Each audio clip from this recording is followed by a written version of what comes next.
here to start trouble. I done made it another day, y'all.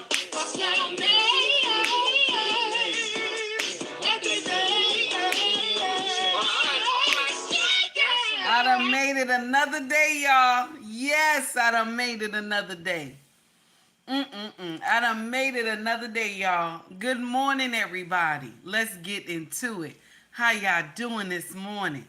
We gonna do what it do, baby. We gonna do what it do. Good morning, A-Team. It's good to see you, baby. How are you? Thank you for coming to rock with me. Good morning, everybody. My name is Take Heed to the Message, okay? Well, my show name is Take Heed to the Message, okay? And my stage name is Abang Anwa. It just means queen, baby. My king gave it to me. So we gonna do what it do, baby. We gonna do what it do this morning. The title of this foolery today is Michael Eric Dyson gets exposed by Nancy Mace after calling her a racist. We gonna get into it. We gonna get into this foolery. Because why did he call her a racist? Because she couldn't pronounce Kamala Harris' name correctly? Because I can't pronounce her name correctly. But he stood on CNN and called her a racist. Now, why are we bringing this up? I had saw this already a couple days ago. But why we bringing this up is because she was on Capitol Hill and she had exposed a private text that Michael Eric Dyson sent to her. So that's why we exposing it today. She exposed it, so now the content creators have to expose it too. So let's get into the foolery, all right? Because why would you call this woman a racist? Because she couldn't pronounce Kamala's name correctly. What are we doing here? Why did you even have to think of calling this woman a racist? Okay? And it doesn't make sense. It does not, y'all. Okay? So we gonna get into it. We gonna get into the foolery. Let me see. We're gonna get into the foolery right now. All right? We going straight there. We going straight to the nonsense. Let's get in it. Here we go. Trump says he's not ranting, but this press conference was a great example of a speech littered with all the things that he's been focused on for a long, long time. Is he capable, really, of staying completely on message here? No, of course not. This was not a press conference, first of all. This was a campaign rally speech. He even had his supporters there at Bedminster, and he fooled the press once again, by claiming he was going to have a press conference. He spoke for 45 minutes before he even allowed a question to be asked. And when he did, he was just filled with lies over again. He said this. He made this comment about, what is it, more than 100% of new jobs that are created. I'll play it. So just so you don't have to paraphrase what it was. Listen. Virtually 100% of the net job creation in the last year has gone to migrants. You know that? Most of the job creation has gone to migrants. In fact, I've heard that substantially more than beyond the number of 100%. Beyond a number of 100%. I guess I need my calculator so I can go shoplifting with Donald Trump, because clearly you can't have more than 100% of jobs going to migrants. You can't even have 100% of new jobs going to migrants. It's not only mathematically impossible, it's just plain stupid. And how does this guy get taken seriously? How is it that he is a presidential candidate for the... Hey, Green Beans. Good morning, sir. How are you? It's good to see you. My regulars coming on there. How y'all doing this morning? Walker, what's going on, sir? It's good to see you. Let's get into the foolery, y'all.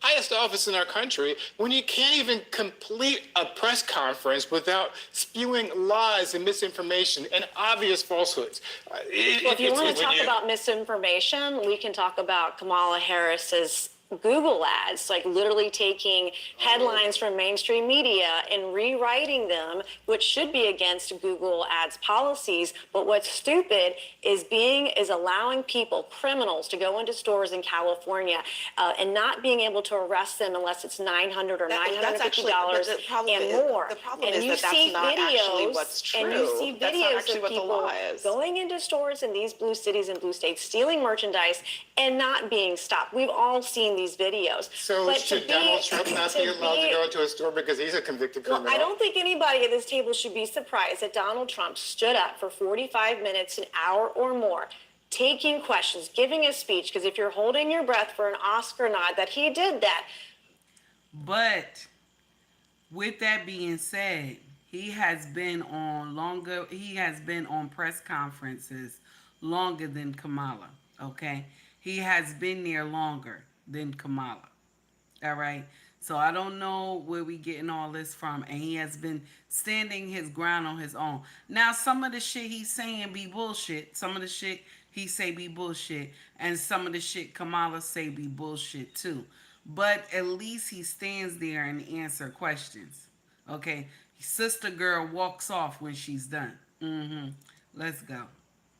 Don't hold your breath, because no one's going to believe you. This is what he does. He stands, he gives speeches, he takes the questions, he gives the answers. He and does. to date, more than 3 weeks in, Kamala Harris hasn't given a single interview. She hasn't come on your program. She's not answering questions. It's She's not Kamala, giving first speeches. of all. It's not Kamala. It's Kamala. And she's not yet the candidate. She's only been in office, only been a candidate for 3.5 weeks. She's been vice president for 3.5 years. Yeah, and Trump went a whole primary season without even taking and doing a debate. And So, half you know, of America but you can't- isn't stupid because the scarf is Republicans in this designed like country that. But it's a voted fact. for It's him, designed like that, nominated him. babies. She didn't earn a single vote in the Republican. Yeah, But We're you talking know, about it's a Democrats false here. equivalence between what Donald Trump is doing as an autocrat, as a fascist, as a He is dictatorially not a inclined fascist. man. That's The man's This is aspirations nonsense. are Look at his huge. foolishness. But the point is that Donald Eric Trump has Dyson is lied so foolishness. repeatedly that we normalize his mendacity, his misogyny, his hatred Look for at the him. ordinary citizen who happens to He's think just talking out of logically the side of his about mouth. these issues. Now, he's got a whole bunch of stuff from the stores up there. He doesn't refer to it. His economic policies are vapid. They are empty. He has nothing to say She has to no these people. policies on her website And at then all. She She's got does. more There we go. pronouns. She's a She does now, though. Trump She does sits now. there and tells lie after lie, and he gets normalized by good people like y'all who don't call him out on his bill. Kamala Harris has more pronouns on her website than she does policy. The only thing she has on there He's is right. donate. She's running a Seinfeld campaign. The show is about It's nothing. working, though. No, But- absolutely. And she's winning, right? So, yeah. She's not winning anyway. She's aided and abetted by mainstream media. If you saw the headline by a neighboring network a couple weeks ago, days ago, when Donald Trump came out with his no taxes on tips policy, all of the headlines on mainstream media were derogatory. Kamala Harris comes out with her no taxes. Kamala. Harris comes out with her policies on no taxes on tips, which is Donald Trump's policy, by the way. Let me share something with y'all. I don't believe she's racist because she can't pronounce her name correctly. Her name is hard, okay? Because I say Kamala. I say Kalama.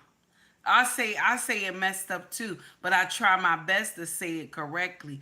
Kamala, okay? So, with that being said, even the American people, we can't pronounce her name correctly because it is an Indian name. That's why we can't pronounce her name correctly. So all this nonsense that Michael Eric Dyson is doing on this CNN interview or debate is some foolishness. Good morning, Black Man Unfiltered. It's good to see you.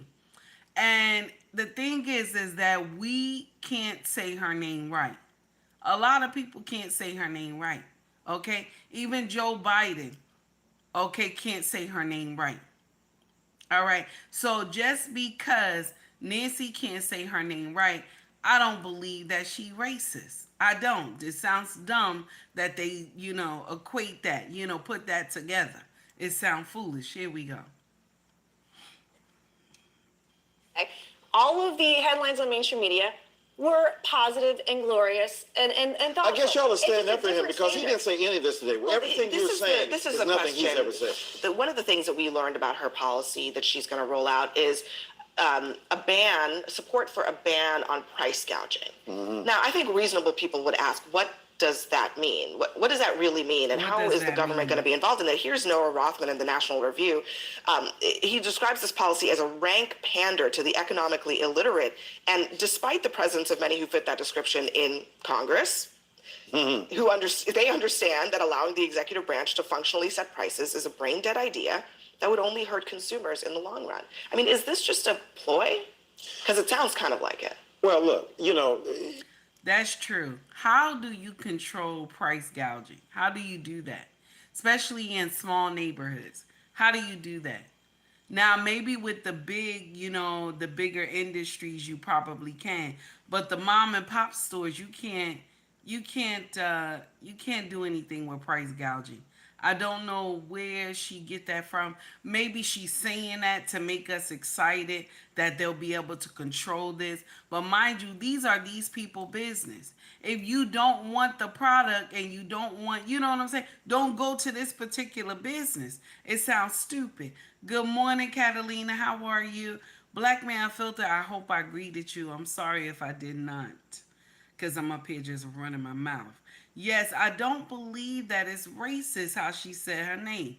But let's go back into it again. Here we go. if you like it, it's called good policy. If you don't like it, you call it pandering. But is it really policy? I mean, price gouging?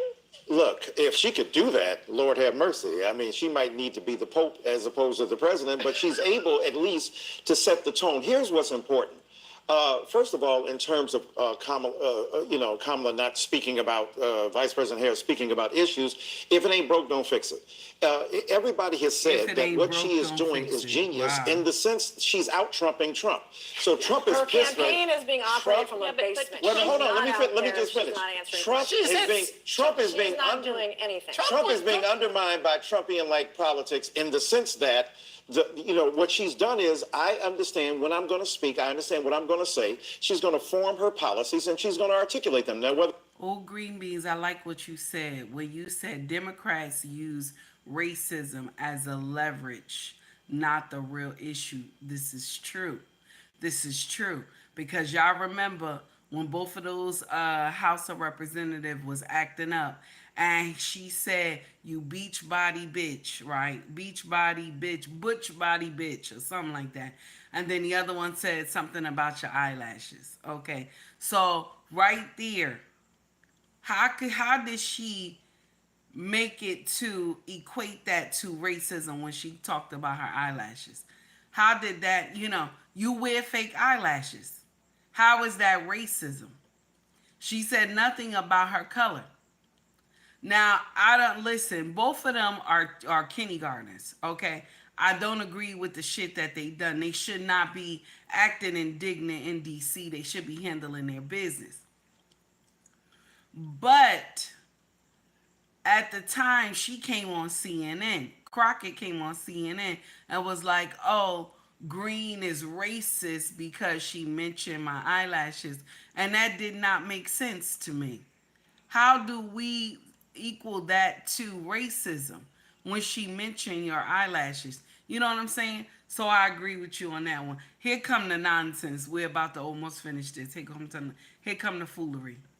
we agree with them or not is another thing. The point is the strategy is not backfiring on her. Number two, in terms of polls, the polls are a statistical dead heat. You say that means that she's losing. I'm saying for Donald Trump to have already been president once and coming back with the same reruns, Donald Trump is in a very vulnerable position. Talk about rerun. Kamala's. Oh, you had it right. You almost got it. I will say You almost Kamala's did name it. any way that I want to. No, but Kamala, but you mispronounced her and you also misjudged I her. just did, and I'll do Purposely it again. mispronouncing her name. That's a Kamala's refusal to policy acknowledge her and humanity. Joe If I Biden's purposely- one at a time, policies. guys. If I purposely Kamala's- mispronounced your name, that would not be appropriate. Policies are Joe Biden's policies. She owns You're it normalizing 33 that kind of times. viciousness, man. 33 But times it's the- she you was the disrespect deciding the vote. Vice She was the President. on Joe Biden's bills. She we was know 33 that- times the deciding vote on Joe Biden's bills in the Senate. Let me just say this, because this Congresswoman is a wonderful human being, but when you disrespect Kamala Harris by saying you will call her whatever you want, I know you don't intend intended to be that way. That's the history and legacy of white disregard for the humanity of black people. Oh, so now you're calling me racist. I didn't say. I just said that you is weren't BS. racist. That is complete No, you don't have BS. to intend racism No, to no. You are accomplish it. intending that I Your am disrespect racist, of Kamala and Harris that is part and parcel of a why can't you tradition just- of disrespect. Why It's can't you just, offensive, Congresswoman? and it's why can't you it's just? offensive. Why can't and you I'm not it's calling you a disgusting. racist. I'm saying You are. what the You are. practice is You racist. are. You Why absolutely can't you are. just- The player Yes, went let out me- of let me- there. let me get- Disrespecting. No, what's disgusting That is is your disgusting. disrespect of her. Professor. This gentleman said, You know what? I You know didn't know her what's name. disgusting He's to trying women to do is it. her disrespect of women. She doesn't know what a woman is.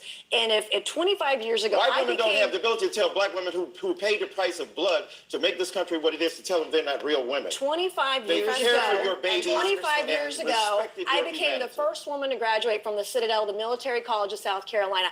I So call her fought my name way right. through it. So Tooth pronounce and her nail, name blood, right. sweat, Let and me tears. So actually pronounce her name And right. Kamala Harris, if I were Kamala, a man, Kamala. You said I this will before. say you Nancy anyone Nancy. I want. It's Come on, Kamala. it's You're Kamala. doing this You're on disrespect- purpose, I am That's not. Congresswoman. disrespectful. Just a second. If- You can't expect people to if respect a your man service put on if you a- don't. Okay, now listen. Nancy is getting rolled to the heavens because she cannot pronounce Kamala Harris' name correctly. Mind you, half of the United States, or most of us, cannot pronounce her name correctly. Okay, I know, I'm sorry we had to go through that whole nonsense. Okay, we have more nonsense to go through. Good morning, boss man. It's good to see you. Thank you for coming to rock with me this morning. So check this out. This is the thing. We all know that a lot of us cannot pronounce her name correctly. A lot of us cannot pronounce this woman's name correctly. Do I think Nancy is a racist? No, I don't. I do not. I do not. Because she could have said a lot more. Okay? But I don't believe that she's racist. And for Dyson to go in, oh, black women have carried your babies. We have breastfed your babies. We have done all these things. Our sisters have done all these things to take care of your children. This is true. He's right. But did he have to add all that into it? He did not. He did not. He didn't have to add all that into it. Okay? But I want to share something with you. You see how we going step out of this for just one moment. You see how now black women are being judged on how they raise their children, right? On how we take care of our kids, right?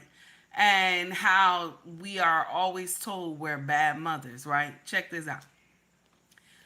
We did not become bad mothers overnight. I want to share something with you.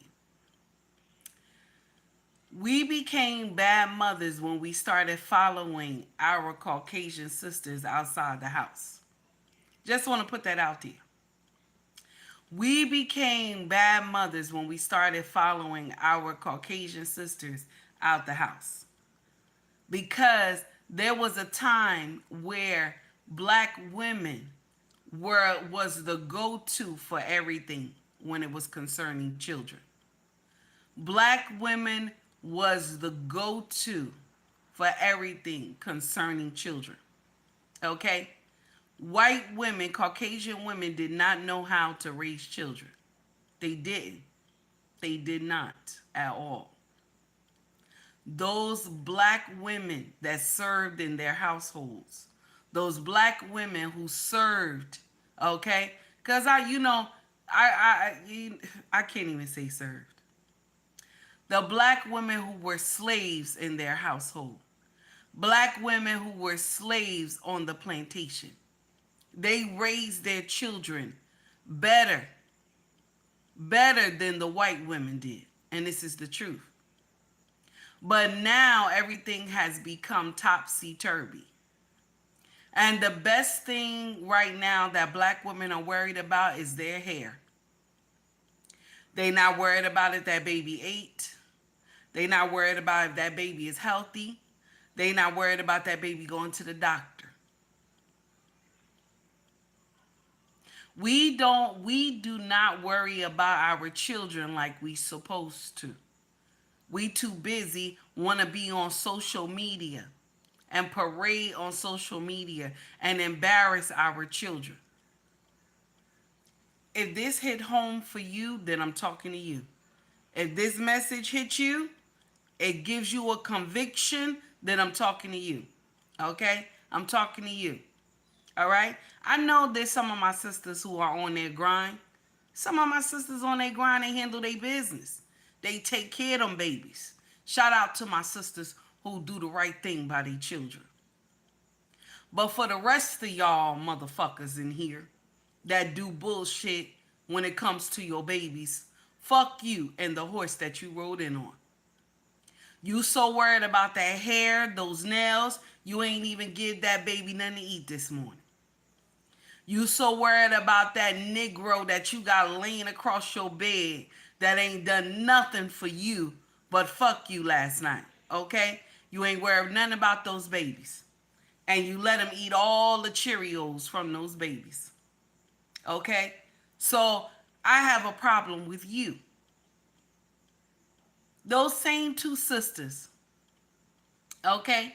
Those same two sisters who call themselves, and we're jumping off subject, those same two sisters in Atlanta who took those abortion pills, right? And one knew she had twins, okay? And took the pill anyway. The other one knew that she was too far gone and took the pill anyway. Let me share something with you. And I know that this is evil, what I'm about to say. But justice has came and knocked on your door for both of y'all. Justice have came and knocked on your door for both of y'all. Because at the same time when you knew you were too far gone and you took those abortion pills to delete these babies, okay? You knew in your state that your state has a problem with y'all taking these abortion pills too late in the time. The abortion pill tells you that you're not supposed to take this pill at a certain time. And yet y'all still took the pill. One rushed to the hospital. The other one did not. She just stayed in her house and passed away because she was scared. If you were so scared, you should have just carried that baby to term. And then gave that baby up if you didn't want that baby. That's what you should have done. But at the same time, you were writing a death sentence for these children. Okay? Your death sentence was right around the corner. And I know a lot of us gonna be like, oh, sis, you wrong. I'm not wrong. I'm not wrong. I am not. If the day when I did what I did, right? Okay, because I always tell you I got blood on my hands. If the day that I did what I did and I laid up there and got that baby taken out of me and God would have took me to glory, he would have been right. He would have been right. Because at the same time I was trying to take a life. He would have been right, damn it. He would have been right. You sitting up there trying to take a life and then your life get taken. And check this out. She did this pill knowing she had twins in her body. Mind you, when you take this pill and these babies are big, or you too far gone, okay? The pill does not just flush out the baby. If the baby is big or too far gone, it does not. That's why the pill give you a certain time to take it. You can't take it when these babies are already big in your belly or already got some weeks to the baby. You cannot take this pill like that. Because the baby cannot just be flushed out like that. You have to do a DNC. So do I feel bad that these two women went to glory? No, I don't. No, I don't. I only feel bad for the children they left behind, for the foolish decisions that they made. And anybody who disagree with what I said, you can kiss my ass. From front to left and left to right, you can kiss my ass. Because some of y'all don't know what it feels like to do deletions. Some of y'all don't know what it feels like. So you sit in here and you say, oh, it's her body. She does what she wants. Okay, it's her body. She does what she wants. But when she passed on to glory, when she passed on to glory, they will make it headline news for everybody to see it and not put the whole story out. Last week, they put the story of that young woman that she passed away 2 years ago. They brought that story back from 2 years ago. That she passed away because she took some pill. She took a pill, an abortion pill, and she was pregnant with twins. And when she went to the hospital and told them what happened, she didn't even reveal to the hospital that she took this abortion pill. She didn't even tell them that she took it because she was scared to tell them. Because she knows she was too far gone. And then 20 hours later, she was sent to glory. Because after you get any type of thing you trying to do to a child and the child passes away in your belly, you have to do a DNC. They have to clean you out. Because remember, this is all flesh that's inside you. This is a body that is inside you. It has to come out or it will decay. Y'all motherfuckers get on my nerve. And then y'all came to social media making everybody believe that this woman was some motherfucking saint. That she was a saint and shit. That, it was the hospital that failed her. Mind you, she didn't tell nobody she took this abortion pill. Had social media in an uproar, believing that these doctors just left her to die. And one thing I keep telling y'all, good morning, Grace, how are you, my sister? One thing I keep telling y'all is that every doctor in the United States of America, I don't know about the rest around the world, but they are given an oath. And a part of the oath says, I will not do no harm. I will not do no harm.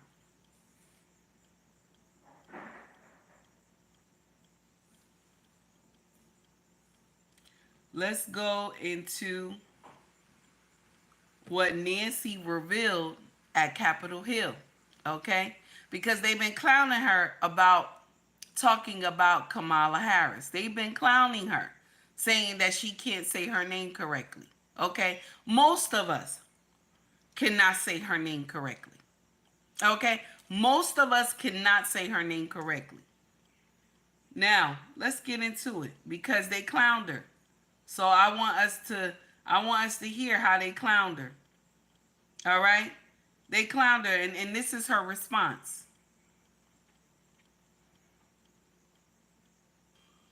Guys, sorry for the commercial. What is that? Is it getting... Chair recognizes the gentlelady from South Carolina, Ms. Mace. Ms. Mace. Thank you, Mr. Chairman.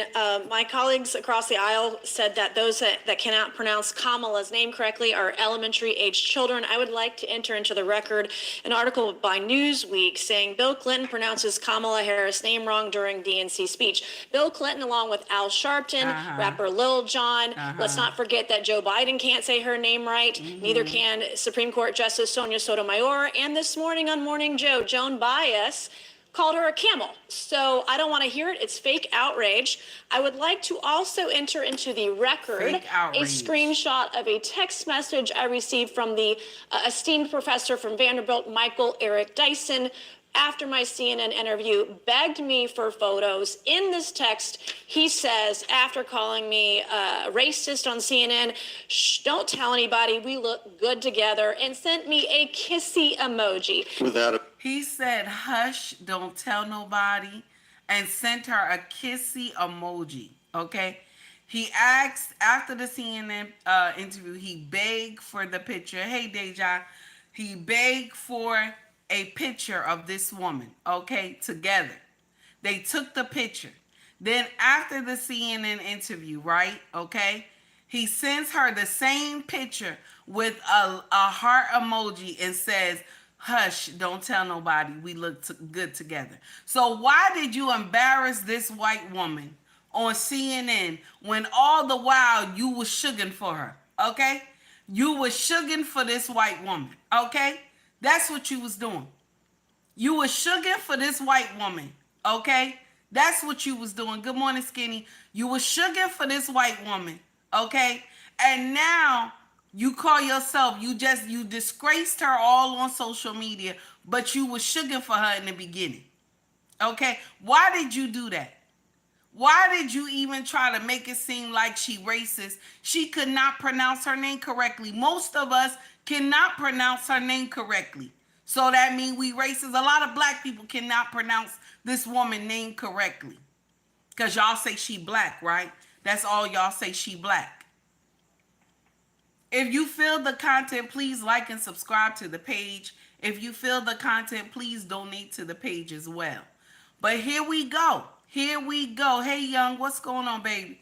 This is the nonsense. Let's go back into it. The guy Order. says I'm gorgeous and all these photos. I don't think he's that bent out of shape on how anyone pronounces Kamala.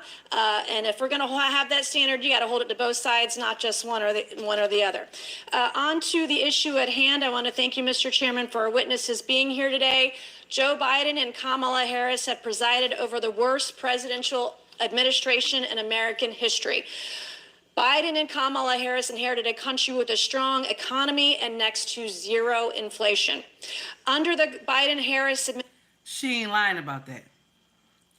She ain't lying about that part. But a lot of people like to they like, nah, they lying. She ain't lying about that. Biden and Harris was given an amazing economy, even though we had the pandemic. But the thing is that when C-19 happened, C-19 was all on lies. It was all on lies. What they should have done, and they will never admit this, but what they should have done was do like Trump was saying in the beginning, let us walk through C-19. That's the truth. We should have walked through C-19.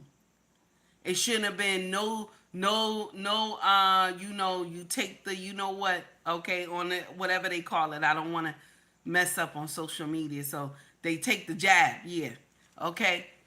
Instead of us taking the jab, we should have walked through C-19, just like Trump said. But nobody wants to come out and say that truth. Now, yes, it would have been some deaths. It would have been some deaths, okay? Because C-19 was somebody's problem. It would have been some deaths, but it would have been the ones who their immune system, okay? And anybody who already had pre-existing, okay? Y'all just would have went to glory. And the other ones who were still strong would have been able to fight through it with some with some tea, honey, vinegar. No, I'm saying vinegar. Why I keep saying vinegar? I'm thinking about cooking today. So some tea, honey, okay, tea, honey, and lemon. You know what I'm saying? All this stuff. We would have been able to conquer through C-19. Okay?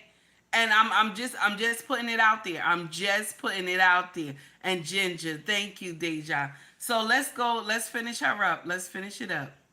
inflation skyrocketed, Jayla Rowe. How wages are stagnated, you? and the American families are struggling to make ends meet, as we're all well aware of today. Biden and Kamala inherit a world at Yeah, you peace and probably turn it right, into Grace. a world at war. Our allies are under attack, our adversaries emboldened, and America embarrassed on the world stage. In fact, even being forced to evacuate 7 embassies during this administration. Biden and Kamala inherited a country with the most secure border in our nation's history. They flung our borders wide open to the largest invasion of illegal aliens our country has ever seen. The illegal aliens Biden and Now she right about that. How they just swung the border open and let all these people come in. She is right about that, okay? Because remember, like I told y'all, a lot of people don't like to say this, but Obama didn't play when it came to the border. He didn't let nobody in this bitch, okay? And only thing that happened is Trump held the line. That's why we ain't get nobody in this bitch. Trump held the motherfucking line. Okay? That's the truth. Okay? Now, when Biden got in this bitch, he swung those gates open and let these people come in this bitch. They let too many people come in this bitch and is leaning on our economy. We already struggling. Americans are already going through bullshit. I know some of y'all like, oh, it's not the migrants. It's not really the migrants. It's the money they're giving the migrants. Why are they giving them so much when they already paid for room and board? That does not make sense. When Americans can barely feed and we don't have a pot to piss in or a window to throw it out of. Mortgage is expensive. Rent is expensive. It's a lot of stuff going on with Americans. We're the only country that think backwards like that. Oh, let us help the migrants, but we don't take care of our own people. Only country that think like that. The rest of the world don't think like that shit. They do not. Let's go into it. Kamala have led into our country have gone on to rape and murder American citizens, including our women and girls, including 158 Democrats who voted against deporting illegals who are here, murdering, raping, and who are also... She right, but they need to name those Democrats that said that shit. They need to name them motherfuckers who thought it's okay to keep criminals inside the U.S. 158 of them that are migrants, okay? So those ones who said no to deportation for those migrants, those 158, they need to show those motherfuckers. We need to see who they are so they don't get another term in this bitch. Can you imagine? Can you imagine? So now So now our cases will be high in this bitch of women and children and shit because of some of these migrants who came over here who have criminal backgrounds and shit like that. Can you imagine? 158 Dems, but y'all said you are for Americans. And it had to be the Republicans had to come in and save the motherfucking day. Can you imagine? But they say the Republicans are evil. They say the Republicans are racist. But the Republicans are looking out for the American people. Ain't that some nonsense? 158 of y'all need to lose y'all seats. What the hell? What the hell? Your loyalty is to America first. That's your motherfucking loyalty. Your loyalty is to us first. You got your seats because of American people. What the fuck? Pedophiles harming our women and girls. Biden and Kamala can't even tell us the difference between a woman and a mentally ill man in a dress. Of all Joe and Kamala's many failings, I'd like to focus my 5 minutes today on immigration. I'm down to about 2, so we'll be quick. During her failed 2020 presidential campaign, well before her coup against Joe Biden, Kamala Harris completed an ACLU candidate questionnaire outlining her policy positions.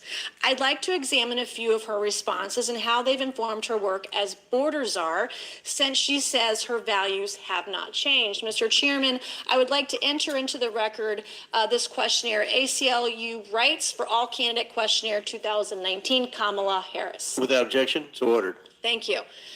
One of the strangest responses from Kamala in the questionnaire was when she indicated she supported providing taxpayer-funded so-called gender-affirming care for illegal aliens in immigration detention, which we all know is cutting off their private parts.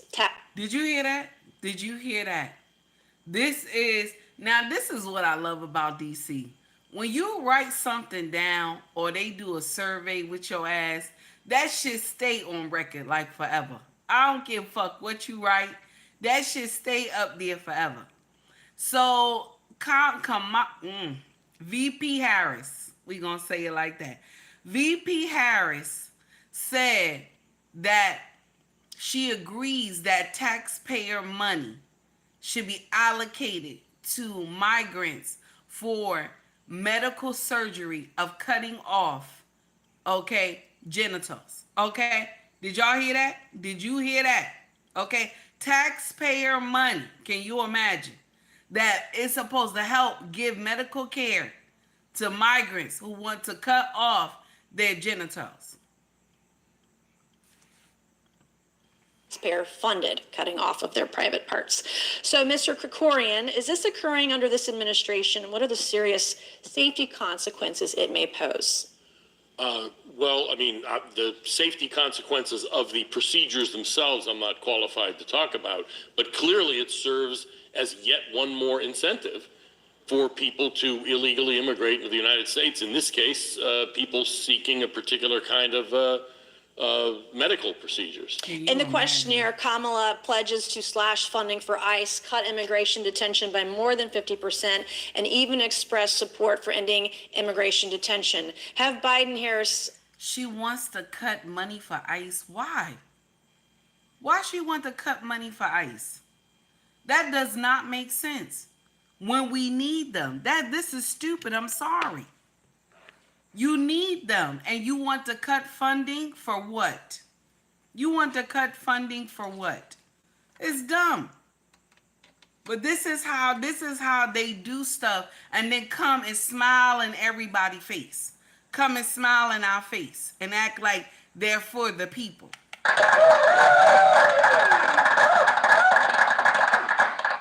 Locks, Kinks, and Twists LLC. Thank you, baby, for the $10 super chat. I appreciate you, honey. Can you imagine? Let's go back into it. Foolery. Presidential budget request reflected Kamala's desire to cut ICE funding and immigration detention. Detention funding, absolutely. It's decreased significantly, and in fact, it needs to be increased significantly because detention is the one way you're going to be able to deter people who want to come into the United States and be released. If you don't release them, the appeal of trying and spending all of that money is significantly less. She pledged to end the use of ICE detainers and criticized the cooperation between ICE and state and local law enforcement. How is this going to negatively affect our country? It would make it extremely difficult to enforce immigration law because ICE is a relatively small agency and doesn't walk around the streets asking people what their green cards are. They don't. The main vehicle for finding illegal aliens, if you don't do worksite enforcement, which this administration has essentially stopped, is working with state and local law enforcement. When they arrest people for state and local crimes, their fingerprints go to DHS and they're flagged as somebody that they know to be an illegal immigrant. A detainer is the request ICE sends out to say, hold on to this person for 48 hours at least, up to 48 hours so we can go and get them. If you're not using detainers, it is one of the most pro-criminal policies you could imagine because the only people protected by stopping ICE detainers or not honoring them as sanctuary cities do, the only people protected are criminals. So it is a pro-criminal policy as well as an anti-immigration enforcement in general policy. Thank you, Mr. Chairman. I yield back. So shout out to Nancy. Nancy is, I like Nancy. I like Nancy. No ghetto bullshit. She was talking straight. No nonsense. No popping the neck and this and that. Mind you, listen, there are a lot of black women who are in power in D.C. And they don't do all this popping the neck and all that nonsense like Crockett do. Crockett, I have a problem with Crockett. I have a problem with Crockett. She's very rude when it comes to questioning people.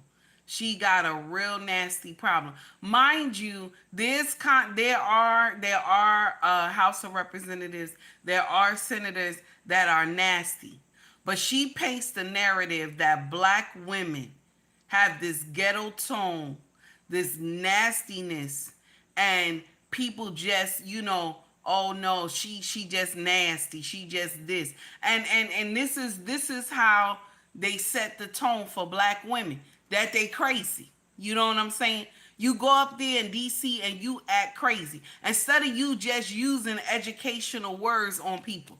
You know what I'm saying? Just using a tone on them, and you could just disgrace somebody just talking to them straight. I remember a professor said that I could never get up here and debate with a fool. He said, I don't do debates with fools. I fell out. I said, oh, damn. And he won the debate. They were going at it. Now, first, this guy was going at it with the professor. And the professor turned around and said, I don't debate with fools. He won the debate. He won the debate. That was it. Because what the other man was saying, he was screaming and shouting, and he thought he made sense. But the professor put him in his place. He said, I don't debate with fools. I love that. I love that. And so now my thing is that Nancy was given so much disrespect on the CNN panel, okay? But mind you, all right, Michael Eric Dyson liked her. He liked her, but he disgraced her on CNN. How dare you beg for my picture after you disgraced me? She was nice to even give the picture. Because I know good and hell well. I know I wouldn't have. Okay? Gave the picture. Took a picture with him. And then he sent her the same picture and said, oh, we look good together. And sent her some heart emojis. By the way, he disgraced her on CNN. What woman is going to take you seriously after you disgraced, okay? After you disgraced her on CNN, calling her a racist. Thank you so much, Skinny, for putting the doctor's name in there. I appreciate you. Said, I only debate my peers. Everyone else I teach. Dr. John Clark said, I only debate my peers. Everyone else I teach. Thank you, Skinny, for correcting me. I appreciate you, baby. So now, listen. Michael Eric Dyson, baby, you need to go sit down. I'm sorry. I don't really talk to men. I don't. My channel is for women. But the bullshit that you did on social media, on CNN, that's messed up. You was jonesing, okay, for the snow bunny. You was jonesing for the snow bunny. Okay? That's what you was doing. And I don't blame you. She's a beautiful woman. I don't blame you. She's a beautiful woman. But don't get in here and you go and disgrace her on social media because you want to show your blackness. You know, y'all Negroes get on my nerve. You want to show your blackness in solidarity with your sisters. You know what I'm saying? I want to show my blackness in solidarity with my sisters. You know, I ain't gonna let this white woman disgrace VP Harris about her name. Get that shit out of here. Get that shit out of here. Nonsense. I wanted to share something with y'all, and I want y'all to listen to this. You know, we talked about the woman had the deletion, okay, on her own. She took those abortion pills, right? So shout out to Officer Tatum. Shout out to Officer Tatum, okay? We gonna get into this. Shout out to Officer Tatum. Check this out. Comfy and cozy fit. Sizes range from extra small to double extra large. Take advantage of free shipping for new users. It's the perfect gift for your family. I don't know if anyone here has heard most recently the stories out of Georgia. The story out of Georgia. Tragic story about a young woman who died because it appears the people who should have given her health care were afraid they'd be criminalized.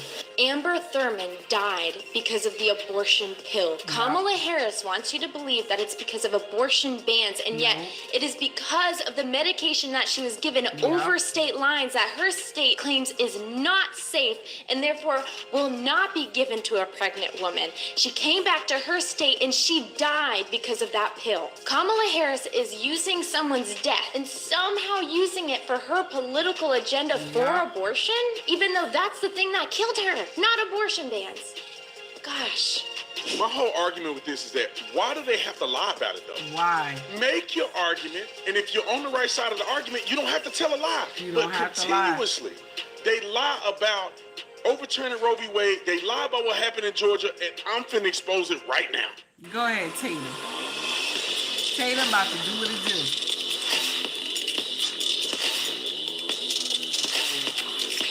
Nonsense. This video is brought to you by Save the Storks. Brought to you by Save the Storks. Ladies and gentlemen, if you don't know, now you know. I am running a campaign. We're almost to the goal to get a medical mobile clinic right here in Phoenix, Arizona. Save the Storks has these all over the country. I think they're in 34 states, over 100 of these. And we want to get one right here in the state of Arizona. We actually want it to be in all 50 states, as many of them as we can, because we need to fight back against the craziness that's going on the other side. You can watch this video when you click on a link to see a full-throated explanation of how the Storkworks works. Actually, go into the Storkworks. Hold on, y'all. So somebody just put something in chat, and they said Kamala is so unintelligent. I'm going to share something with you. She's not. She's not unintelligent. She's very smart. She just doing word salad with the masses. Okay, she's dancing around every question. She's really smart. She just don't want nobody to hold her to anything. So when she come in here and fuck up, y'all can't say this is what she said she was going to do. That's why. She just doing politics, baby. That's what they do. Okay? They just doing politics. Now, when people say that Trump is stupid, they're lying too. Trump is not stupid. He just old and he's saying whatever the fuck he want to say. Because at 78, you got the right to curse motherfuckers out. You don't care. Okay? You got the right to curse motherfuckers out. Okay? That's at 78, you just say whatever you want to say. That's why shit just spew off his mouth. And some of the times he be lying. Okay? Some of the times she be lying. Okay, so they both liars in this bitch. All right, we got to get that correct. Okay, but no, she's not unintelligent, baby. She's smart. And listen, Trump's smart too. He just, from the business aspect, this man can move money. Okay, this man know how to handle things. So I gotta give shout out to both of them for that. But they word salad be fucking us up, okay? And if you don't know how to dissect word salad and sit there, then you be fucked up too, okay? Let's get into it. Let's get into it. Show you exactly what the medical mobile clinic is. We're gonna have a Tatum one right I here. agree with you about that, baby. $35 donation. My family donates $100. $35 donation will help one woman, and we're almost to our goal. We're 91% there. We only need a couple $1,000. Tatum be doing the damn thing. Go ahead, Tatum. Tatum be doing the damn thing. In a very convenient way with the medical mobile clinic. So go to the links. Links will be in bio. So many things. Make sure you donate Shout today. out to Tatum. Let's make this thing happen. And also, let's get into this. Okay, ladies and gentlemen, I had to talk about this. Man. Yes, I wasn't going to bring up the situation about the young lady that lost her life in Georgia through complications from the abortion pill.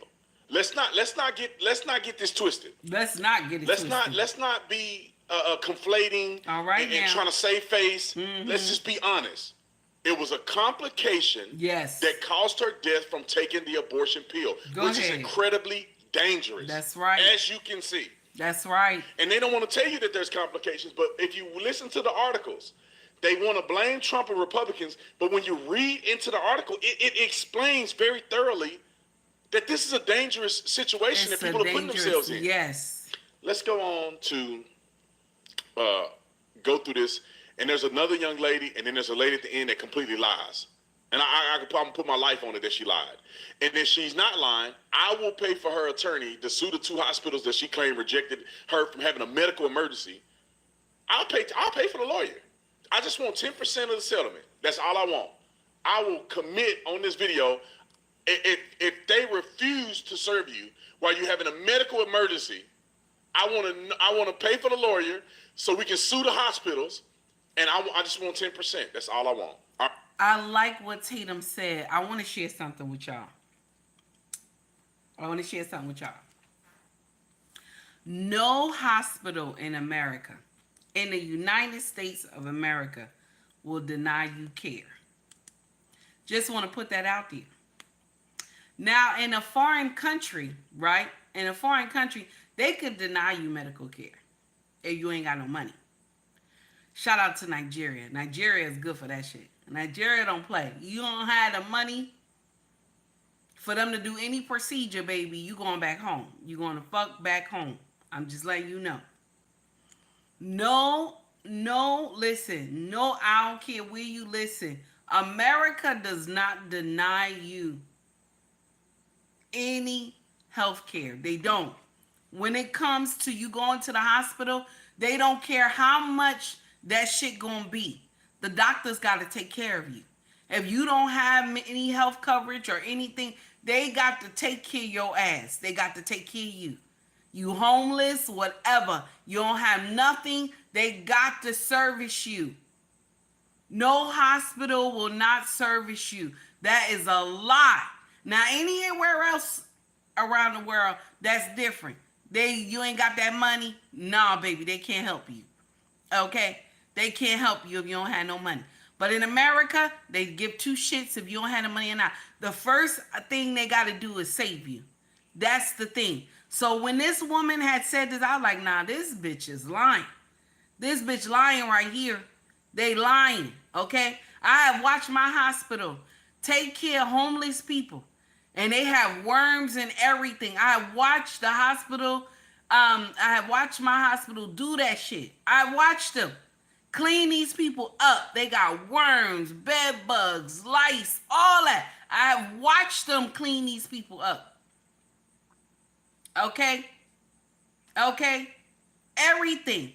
Even in a wound, they have a big wound on their leg or something like that. And then you'll see all these maggots coming out of the wound and everything. And you'll see the nurses and everything flushing it out like it ain't nothing. They flushing it out like it ain't nothing. Put all that medication in, flushing it out like it ain't nothing. I'm standing there like, what the fuck, you know? I'm scared as shit. Like, what the? You know what I'm saying? And the doctors and nurses just cleaning the shit out like it's nothing. Just cleaning it out like nothing happened and shit. And looking at me, I'm looking at them. I'm like, oh shit. You know what I'm saying? No. So all this stuff that the hospitals do, y'all bitches is lying in this motherfucker. Okay, shout out to all the hospitals that's on a motherfucking grind. All the doctors and nurses and shit, all the secretaries, transportation, everybody in that bitch. Shout out to the hospitals. Y'all always hating on them. Shout out to the motherfucking hospitals. All those doctors and nurses and shit. Everybody that run that bitch, that keep that bitch running. Shout out. Fuck what you heard. Fuck what you heard. Because if it wasn't for the hospitals, a lot of y'all motherfuckers would be dead today. That's right. I said it. Right. Let's get to the story at hand. A Georgia woman died after doctors delayed abortion care. It's what this article title says, but it's not true. Harris blames the death on Donald Trump's abortion ban. That's First a lie. and foremost, I want to make sure we're very clear. There's no such thing as an abortion ban by Donald They never Trump. had There's one. no Trump abortion ban. It's not. What happened was a Supreme Court justice made a ruling. Roe v. Wade is not constitutional. That's it. And it should not be managed by the federal government. That's all. Then, therefore, it's left up to the states for the people The to vote. states for the people If you want to your vote. state to allow whatever you want, Y'all you gotta vote. It's not the president's decision, and it's not the Supreme Court's decision. That's what happened. Hey, Has 18, nothing- how really- are you? Really, Donald Trump wouldn't have ruled this way, to be honest. It was the Supreme Court, which is a separate branch of government. But let me get to the meat and potatoes of this. Many of you guys probably don't know this, but this young lady lost her life in a very tragic and sad situation. If you ask me, it's more medical malpractice than anything, which over 400,000 people die every year from medical malpractice, which is leaps and bounds above people that die from law enforcement and all kind of other stuff. But anyway, this situation happened 2 years. But I'm gonna share something with you. I don't think what medical I'm gonna say it wrong.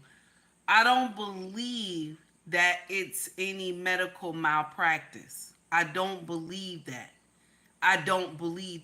Because she took this pill, okay? She took this pill, all right? She took it and then rushed to the hospital. I don't believe that it was, but the thing is, how did she get the pill? That's the problem too. Do they sell the pill over the counter, or did she have to go to a doctor and get the pill? I don't know. That's the only thing I don't understand in that whole situation. Let's get into it. Years ago. Why are we hearing about it today? And we all know why we're hearing about it today, because it's politically expedient to use this woman's death to push somebody's political agenda. Let me make it a little bigger so you can read it along with me. Let's see, I think that'll be the right size. All right. So this young lady, beautiful young lady, died 2 years ago. And what they say in the article, which is a complete lie, it says that Georgia, she died 2 years ago, delayed her care as doctors grappled with the state's restriction abortion law. I don't know if it's true or not, but I will put money on it that this. Okay, baby, you said my sister got the pill from her doctor directly. So you saying you get the pill from the doctor? Oh, okay. But the problem is that she had to be far gone for this to be a problem, though. So I don't understand that either. Because if check this out. If she took the pill, right? Check this out. If she took the pill and she was maybe like, let's say 7 days, or let's say 3 days and she took the pill, okay? Because they give you a limit on when you could take this pill. Okay, the first 48 hours or the first, whatever hours that you have to take this pill. Then it'll work, right? It'll work with no complications. The baby is just a glob, so you're able to flush the baby out. But how far was she? Because she knew she was having twins. How far was she? And then still took this pill. That's a problem right there.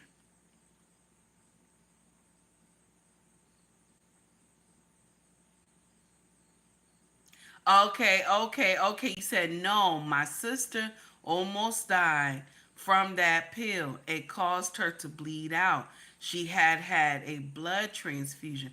Okay, baby. Oh, I understand. So the pill is the motherfucking problem then. The pill is the problem. Okay. All right. So but this is the thing. Before you take any medication, they must tell you what's the side effects, what could go wrong. Okay? But in this case, this baby, this woman right here, she was too far gone. For her to even know she was having twins, she was too far gone to have this. You know what I'm saying? This was a motherfucking problem. All right? Just want to put that out there. Because how did she know she was having twins? Okay? And they still took this pill. Okay? This is the problem. This is the problem. Here we go. Had nothing to do with abortion restriction laws. Now, people may say it because it's politically expedient to say it, whether you're a doctor or a politician. But if a woman is having life-saving measures applied, I don't think that there's a grappling and a delay.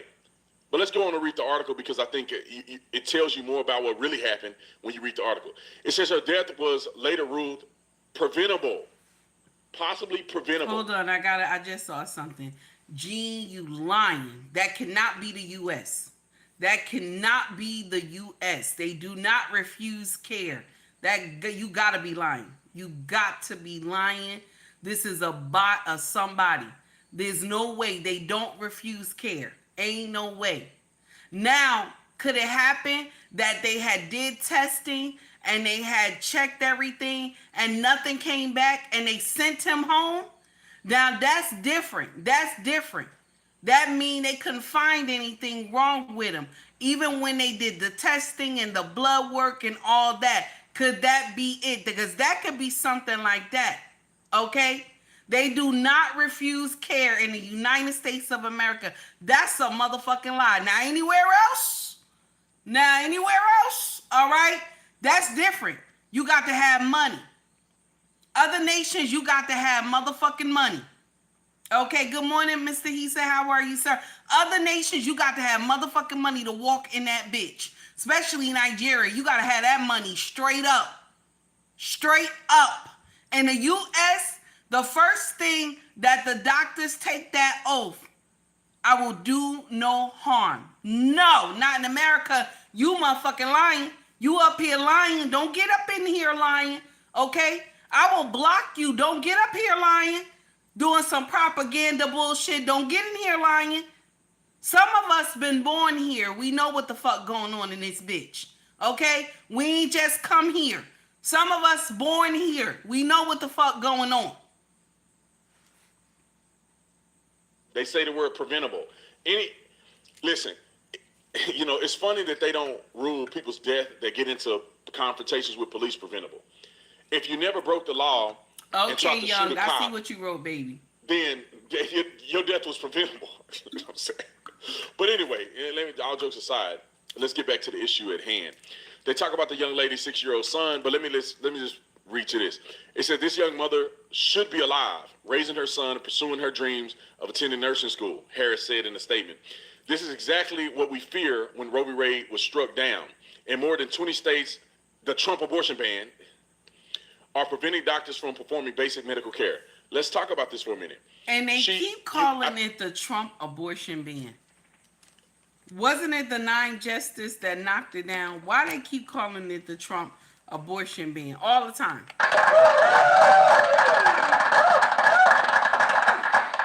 Shadow baby, thank you for coffee and breakfast. I appreciate you. $9.99. I appreciate you, sir. Thank you so much, baby. Why they keep saying the Trump abortion ban? The 9 justices is the ones that knocked that shit down. They the ones that said, oh, hell no. Okay? Oh, hell no. Let the states handle it. So if you having a problem with any abortion in your state, it's your state. Your state is the motherfucking problem. Your state. So if y'all want abortion in your state, you got to make sure your governor understand. That's what you got to do. All y'all women who want abortion in y'all state, you got to talk to your governor. That's what it is. All right? That's what it is. Because I'm going to share something with you. When they put the shit on the ballot, because I don't remember if I did it or not, but when they put the shit on the ballot, okay, I'm going to say motherfucking no. I'm going to say no. Because I know the aftermath of having deletions. I will not sit up here and be like, yeah, it makes sense to me. It does not make sense to me. Thank you, Mr. He said. I appreciate you, sir, for the $2 super chat. Thank you so much. Mr. He said, we love you. Oh, thank you, sir. I appreciate you. And then Quincy, thank you, sir, for the $1.99 super chat. I appreciate you.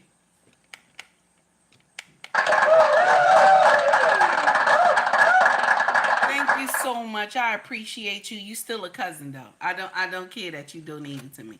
You still a cousin. Just won't put that out there. Okay? Just won't put that out there. You still a cousin. Okay? I don't care that you donated to me this morning. Now, let's get into it. We're going to get into it. Here we go. I think she's right 100% by saying that this was preventable and she should be alive raising her son. Okay. Why? Because she shouldn't have went to get an abortion pill. That's dangerous. And that caused the complication that led to her death. True. Now, if you keep reading down in the article, they start to really speak about the real complications of this drug. They go on to bash the Republicans, and then they go on to say medical assistance, it says, was taken to this particular hospital in the suburbs of Atlanta after she vomited blood and passed out in 2022. Doctors discovered that she had taken an abortion medication and developed a rare, and they say rare. I don't know how rare it really is. Complication in which there was some fetal tissue left in her uterus. Yes. According to the outlet's investigation. So this woman. Now I'm going to share with y'all my theory. Okay. This is my theory. Now, what probably happened is she took this abortion pill and it wasn't the same day they took her to the hospital. She took this abortion pill, but it wasn't the same day that they took her to the hospital. Okay? Just want to put that out there. Okay?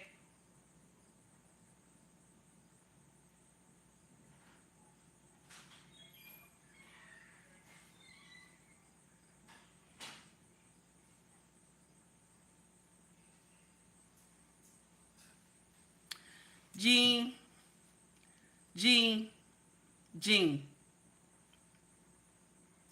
We are not talking about free health care.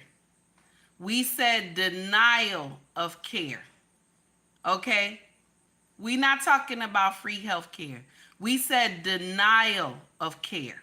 That's what we're talking about, baby. Denial of care.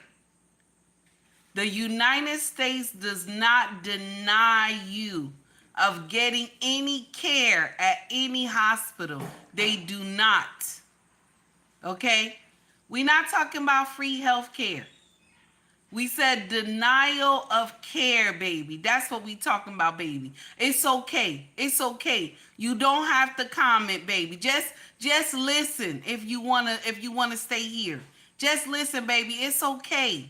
It's all right. You don't have to comment, baby. It's all right. Everybody don't get it. It's okay. Just listen or scroll up, baby. It's okay. All right? Now let's get into the conversation. All right? What I believe happened is that she took this pill. Okay? She took this pill. And she thought everything was all right. This is what she thought. She took this pill and she thought everything was all right. She thought she flushed these babies out. That could be it. Okay? And then they said she was rushed to the hospital because she was vomiting blood, and they found out she had fetal tissue still inside of her because those babies were big. She was far gone. She needed a DNC after she got those pills. She did not go seek care after she took the pill. So what that tells me is that those babies were not a couple of days old. They were big. Okay? They were big. So what it is that after you took something like that and these babies were already formed, they were of a good size, you cannot just take this pill and the babies flush out. No, they don't. It doesn't go like that. You have to do a DNC. You have to do a DNC. Okay? And that's the thing that so now what happened is whoever was with her rushed her to the emergency room. And she was vomiting up blood. And before the doctors can do anything, they have to find out what is wrong with you. They can't just immediately go in there and say, she's throwing up blood. Let's give her this medication. Let's give her that medication. No, they have to run some testing on you. And if you didn't tell them that you took an abortion pill, you didn't tell them that you took an abortion pill, they would not know what the fuck going on. They had to find out because they said she was passed out and blood was coming out her mouth. So they would not have known because she didn't tell it, and she probably ain't tell nobody who took her to the hospital that she had an abortion pill. Let's go into it. Because of the fear-mongering and ridiculousness of the left, in my opinion, decided that she was going to go out of the state because Georgia has already banned this particular abortion pill because Georgia it's unsafe. banned it. It's unsafe. Georgia banned it. She goes out of state to get an unsafe pill, and what happens? She get back into the state, and complications of vomiting blood and passing out were a part of what this abortion pill does to her. I told y'all she passed out. Now they go on and later in the article, and it says they delayed her care and finally operated on her 20 hours later. Did they delay her care because they're afraid of getting prosecuted? I highly doubt it, because there's obviously exceptions for medical emergencies. And it says over 2 years. Now check this out. Why was her care delayed? She kept passing out. Nobody knew she took this pill. Nobody knew. And then when they finally found out what is the problem, okay, then she passed away. So is it because of the patient or her family negligence? Yes. And it's sad that it happened like that. You right, Kay. It is sad. It is sad. But was her family? Her family didn't know. She didn't tell her family. Did she?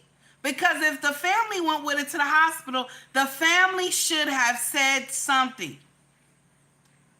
The family should have said something to the doctors so they could have found out what the hell was going on. So that means the hospital, okay, That means the hospital was not waiting for any approval or none of that. They were waiting for the blood work to come back. That's what was going on.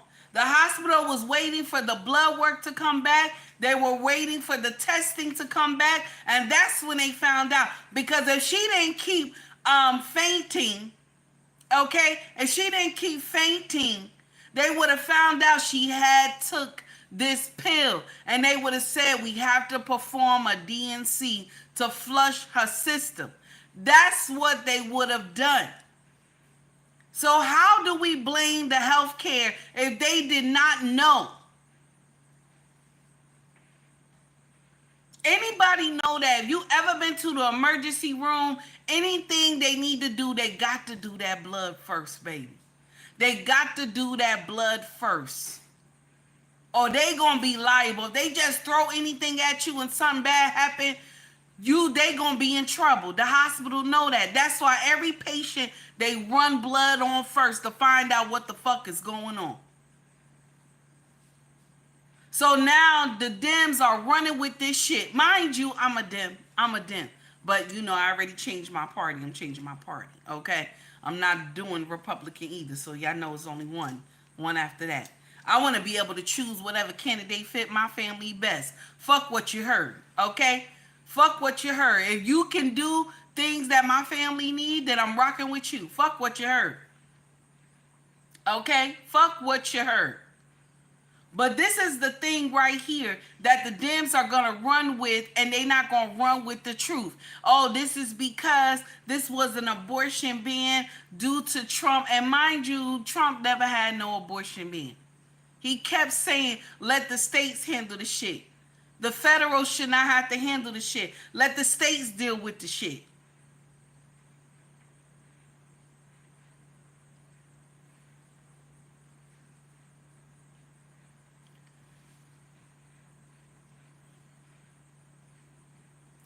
You ever wonder why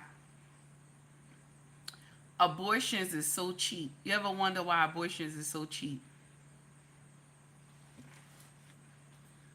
But when you bring life into this world, right, it's about 20.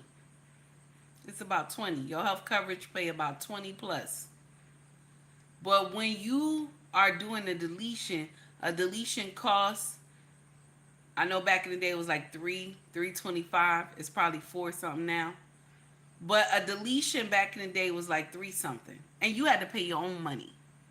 You had to pay your own money. They didn't let healthcare pay for that shit. To take life. Can you imagine? Healthcare is to give you a better quality of life, not to take life. So they never let healthcare. Healthcare was like, oh hell no, we ain't paying for that shit. We ain't paying for that shit. You gotta pay for that shit on your own. That's what healthcare used to do. But now they're trying to make it that, oh, yeah, you gotta pay. You gotta, they want the healthcare to pay for that too. Mind you, the woman made this decision to do this deletion. She made this decision. She should be responsible for the cost of the deletion. I'm sorry. I don't care if anybody get offended. That first of all, let that blood be on your hands. Let that blood be on your hands.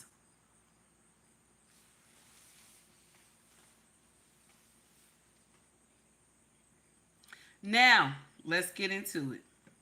Family members, not only that she died due to retaining products of conception.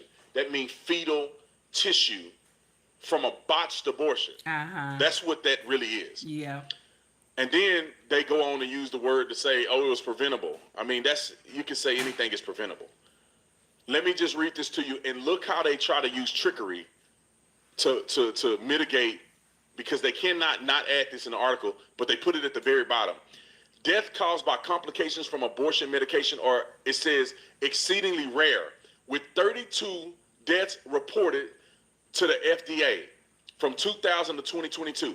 That's in 2 years. In 2 years. They've had 32 deaths reported. Why is that medicine still on the market? To the FDA. How many deaths or complications that led to the deaths or other life-changing events that have happened from these pills that ain't even been reported? Then they go on to save more face And they go down here and they said, I think that's FDA. So 32 people going to glory. That's not enough. I'm wondering. FDA, 32 people going to glory. That's not enough. Okay? That's not enough. No, that's not enough. That's not a motherfucking enough. 32 people going to glory. That's not enough to take that shit off the market. Oh, wow. Oh, wow. And I bet you, hands down, those 32 people were black women. I bet you, hands motherfucking down, those women were black women. I bet you they were black women.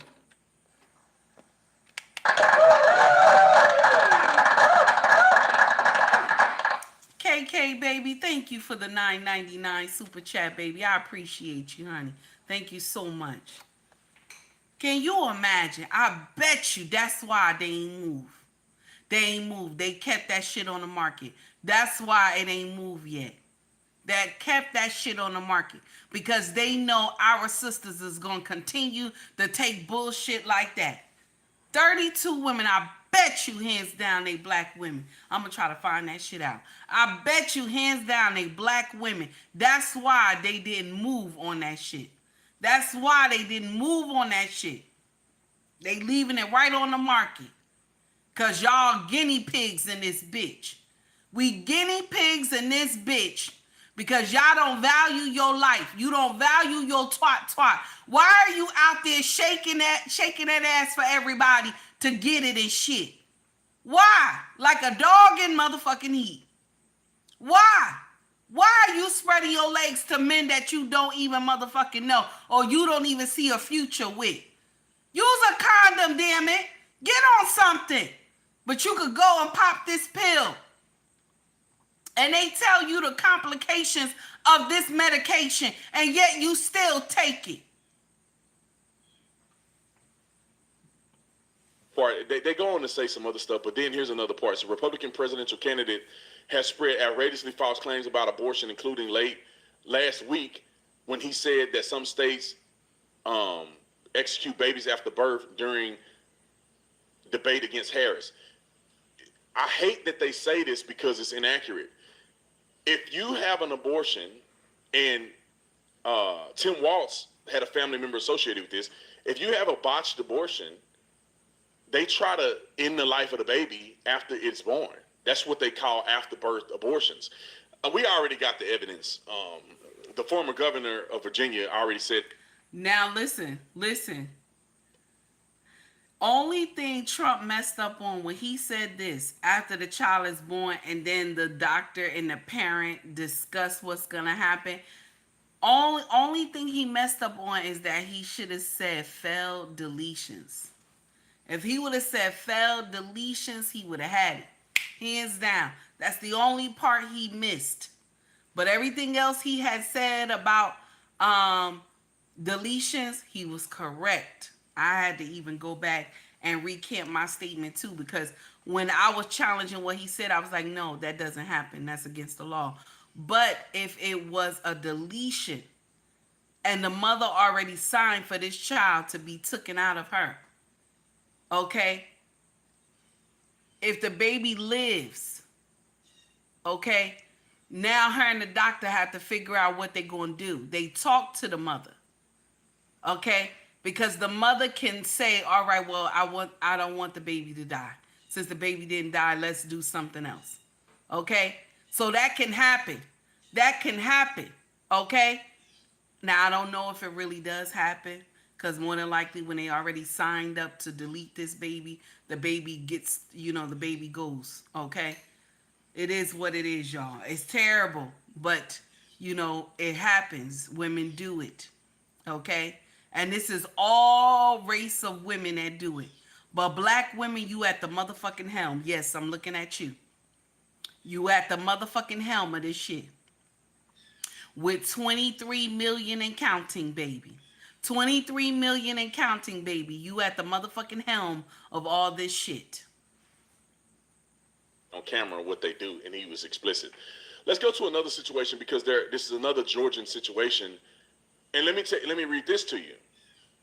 This young lady lost her life because what did she do? She refused Okay, to go check to the this hospital. out. This young lady lost her life and she already got 2 children and she got a husband. She got 2 children and she got a husband, okay? And she took this same abortion pill, okay?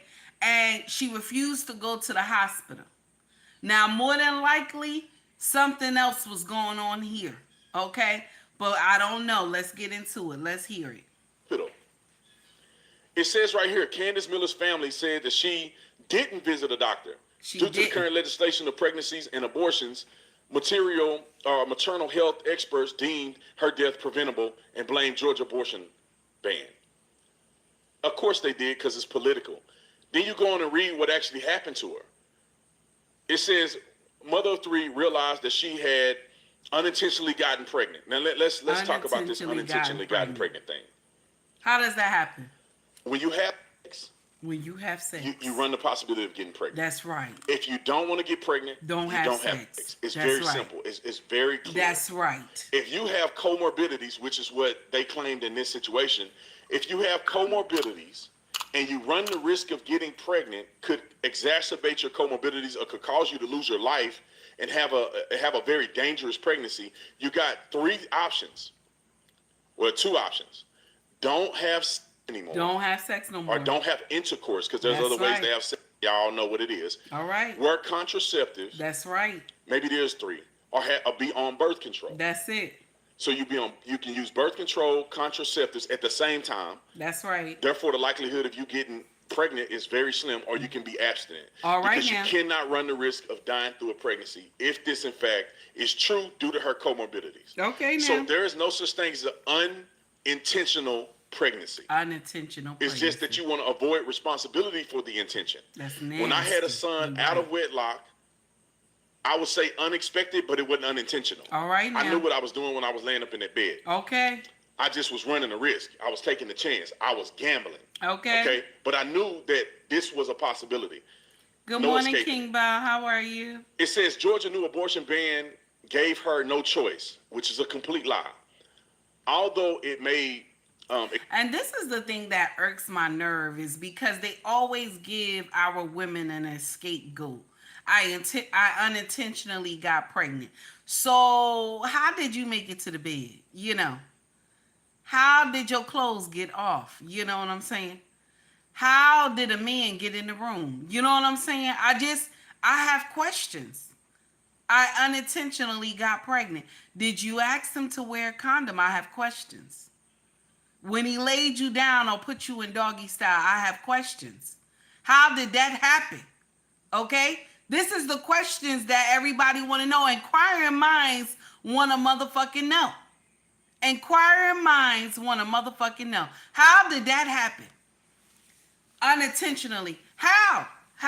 I just want to know. Because I always tell y'all, you got a window of opportunity before you lay your happy ass on that bed.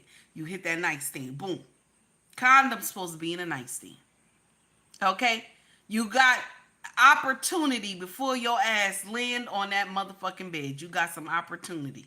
Okay? You got the opportunity. Okay? Before you land on that motherfucking bed. Yes. Okay?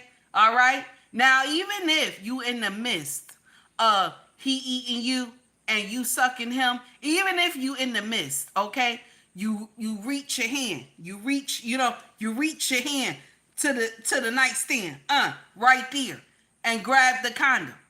Either or, okay? Don't let nobody put you in position yet. Either or, reach for the condom, okay? What are we doing here? What are we doing here? I unintentionally.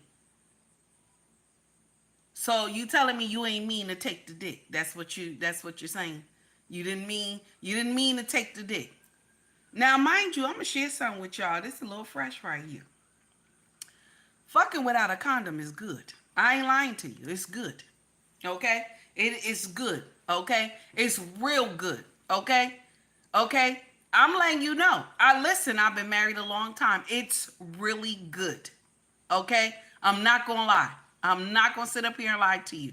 Okay? Once your legs spread like the Red Sea, okay, and he drop you like that, okay? He drop you like that. Say, baby, hold on. When he give you that sign, hold on. Right there. That's the motherfucking problem. Fucking without condom feel good, and I understand. I motherfucking understand. I'm not mad at you. Now, if you married and you fucking without a condom, go ahead, baby. Do your thing. You know what I'm saying? Do your thing, okay? But you out here fucking these men. You don't know who he is. Some of y'all fucking people that you just met at the club the night before and ain't no condom and shit. You just fucked them and now a baby done came. And now you think you supposed to have some decorum between y'all two when you just met him one night and you fucking this man. No, it's not gonna go like that. Some of y'all only been dating this man 7 days. You done gave him the pussy already and shit like that. And now you talking about, he didn't want to put on a condom. You don't know this man. You don't motherfucking know this man. Okay? But yet, you slept with him without a condom. Okay? Face down, ass up, without a condom. Okay? What are we doing here? You unintentionally got pregnant. No, I don't feel bad. And I'm like, well, she went to glory. I feel bad for the children. I feel bad for the children. Because one thing that you got to know.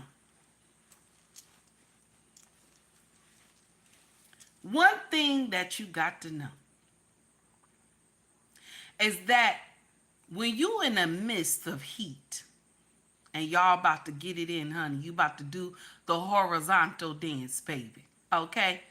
And this man tell you he ain't got no condom, you better pull your clothes up. And you turn around and tell this man like this, oh, baby, if you ain't got no condom, you can't get no ass. That's what the fuck you supposed to say. You don't got no condom, you can't get no ass. That's what the fuck you supposed to say, damn it. You don't lay up there all willy-nilly. You don't know this man. You just know he look good to you, damn it. You don't know this man, and you gonna go and fuck him.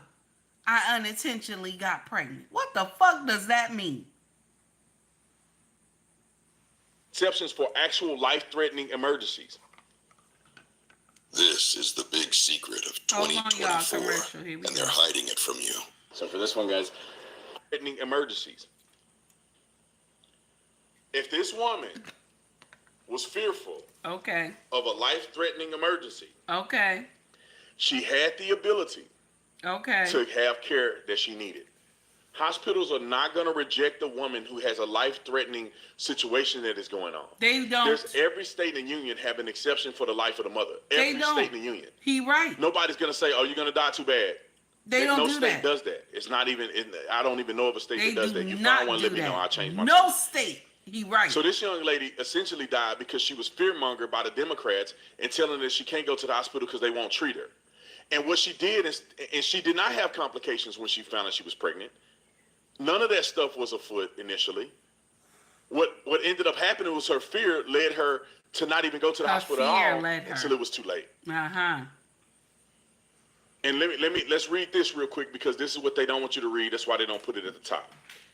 It says Miller ordered an abortion pill online. She ordered it online. Thank you for saying she ordered it online, y'all. She ordered one online. She ordered it online. But she did not expel all of the fetal tissue. Exactly what happened to this other young lady. Same thing. Which is a side effect. They try to say, oh, it's rare. You got 2 women in Georgia in the same year that had the same complication. Would need a dilation procedure to. That's why I told y'all when the baby is too big. So they taking these pills when the baby is already big. And the baby has passed on. The baby is already big. Okay? So the pill worked, but a DNC needed to be done. That's why it's supposed to be a limit on those pills of how long. Now, she could have been over, and that's why it did not work. like it was supposed to. But you gotta remember, when you take these types of things, right? Okay, you gotta remember, if this baby was already big a couple of weeks and you took it, the placenta, y'all forget that. The baby doesn't come out with the placenta. It doesn't. It doesn't come out right after. Somebody has to clean you out. A DNC needs to be done. Nonsense. And this is what they trying to do. Blame Trump for this bullshit right here. Can you imagine? Clear from the uterus, which is the same thing that happened to the other young lady. In many states, this care, known as DNC, is routinely for both abortions and miscarriages. Told you. In Georgia, performing it has recently been made a felony with few exceptions. Now, what do you think the exceptions are? If this woman's life is on the line, that's an exception. That's an exception. If this woman is having a medical complication, I'm sure that's an exception. If it's not, what's the exceptions? Yes. What are the exceptions? The thing is, and I want to share this with y'all, a lot of y'all may not understand this, but if a woman is going in labor, right? Okay, she pregnant, she in labor, okay?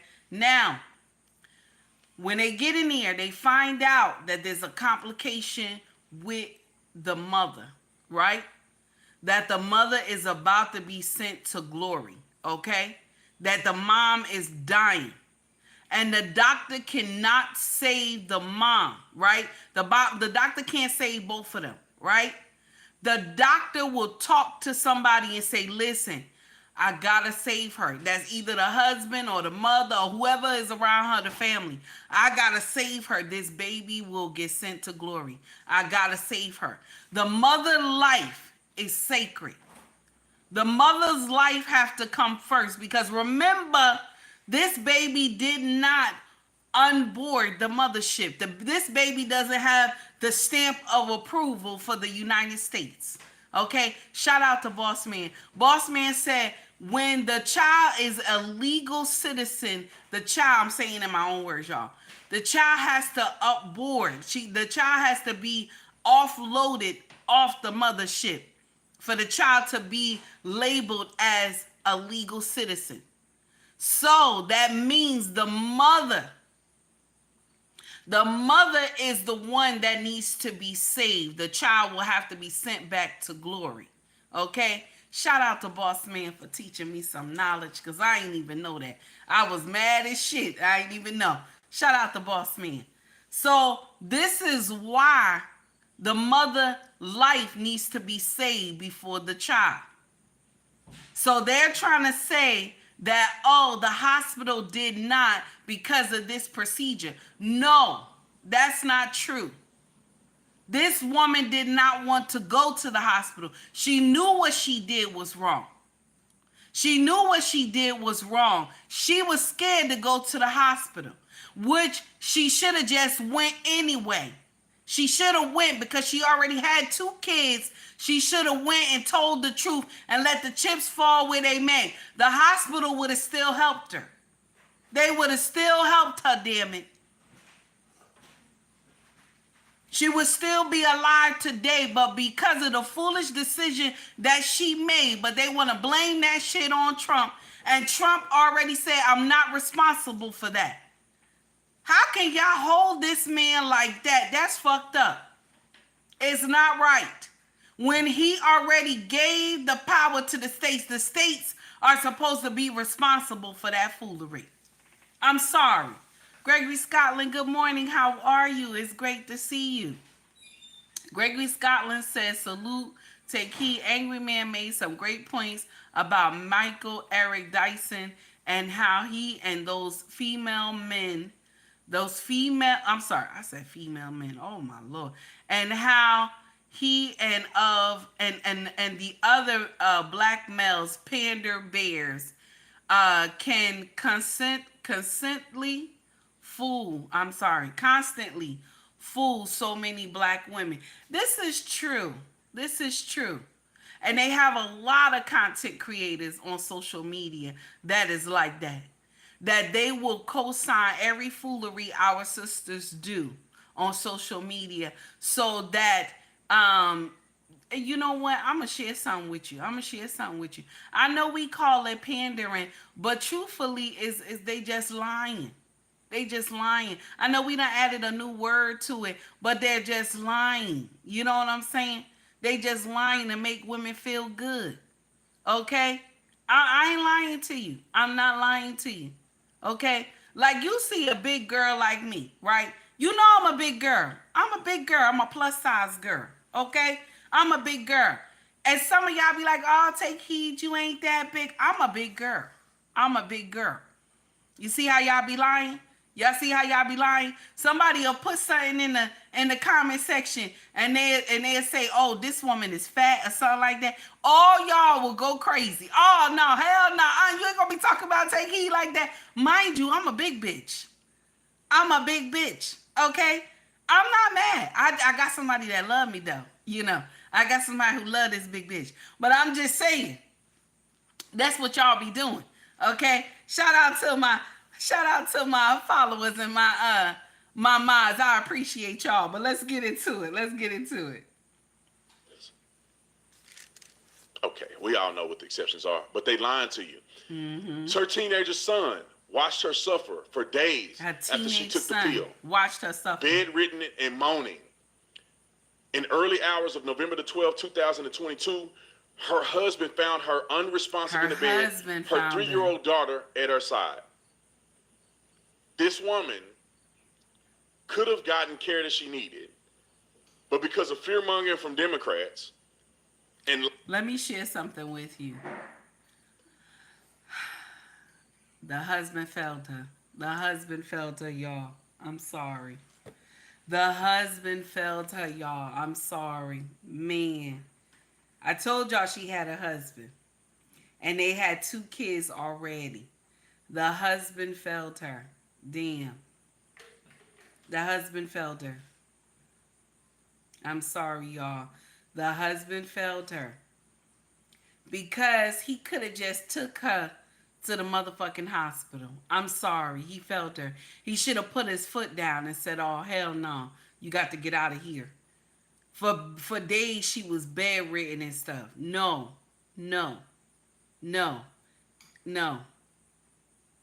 The husband is the provider and the protector. Nope. He failed her. I can't co-sign that. He failed her. You see someone that you love, okay, that's in pain, okay, and you not take them to the hospital. For days they've been in pain, and you not take them to the hospital. Something is wrong somewhere.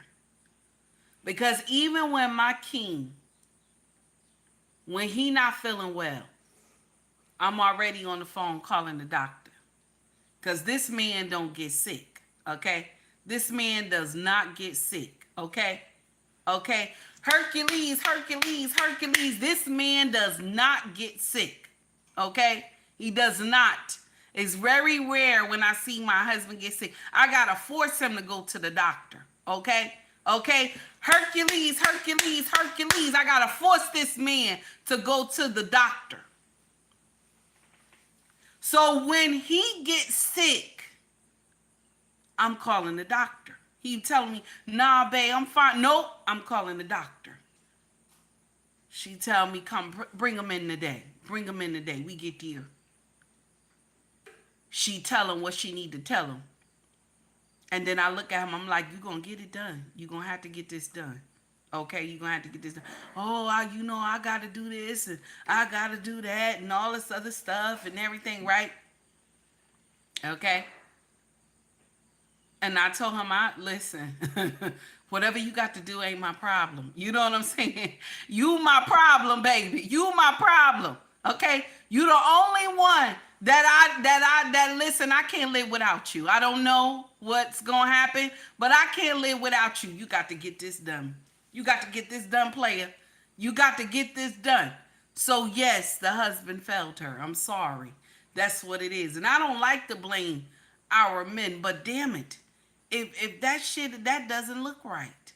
It doesn't. For days, she was in the bed and she was in pain and nothing happened. You took her nowhere. You didn't do nothing. Okay? You ain't do nothing, baby. You let her lay there in the bed? No, baby, no. You contribute to your wife's death.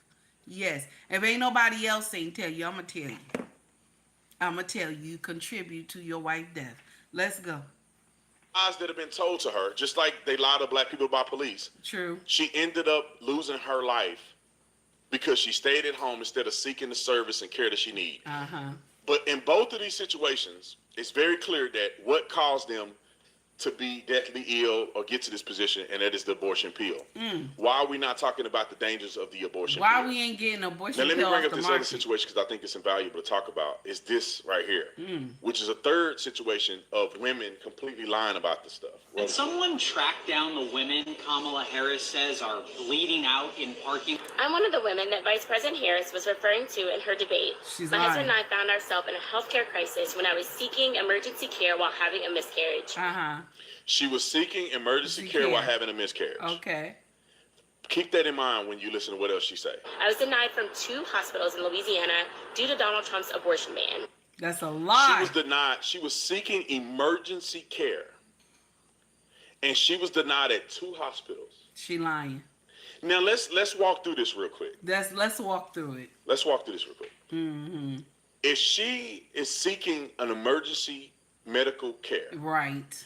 that means that it's a dire situation. Right. Right or wrong. Right. If the answer is right, if you got denied at 2 hospitals, that means you drove there Right. on your own. I'm assuming you didn't get in the ambulance. No, she was with And they her denied husband. you. You had to drive to another place. They denied you, and you ended up going to another place that actually served you. Right? Am I right? Am I wrong?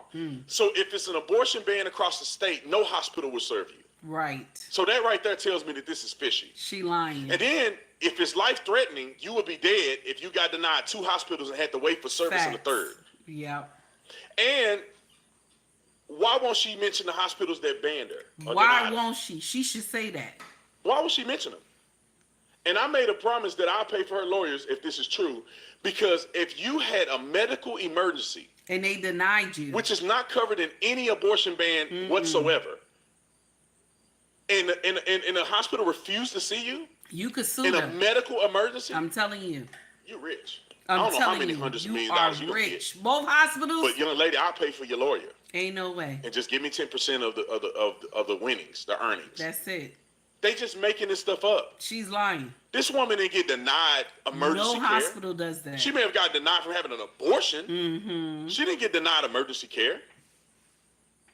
A few days ago, some officials in Washington, D.C. issued some rules forcing schools to let certain... Okay, shout out to Officer Tatum. That's it. That's it. Shout out to Officer Tatum. She's lying.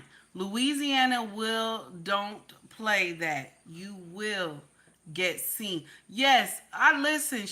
This is all, because they have to have women come out in social media and act crazy. Like, oh, because of the abortion ban, I didn't get care and all this other stuff. Because they have to lie. They have to have these women to lie about shit like that. She ain't mentioned no hospital. She ain't mentioned she's suing nobody. Nothing. Mind you, she was having a miscarriage. So that they should have helped her. Even if she had took the abortion pill, the hospital is supposed to help her because it is a do or die affair. They have to help you.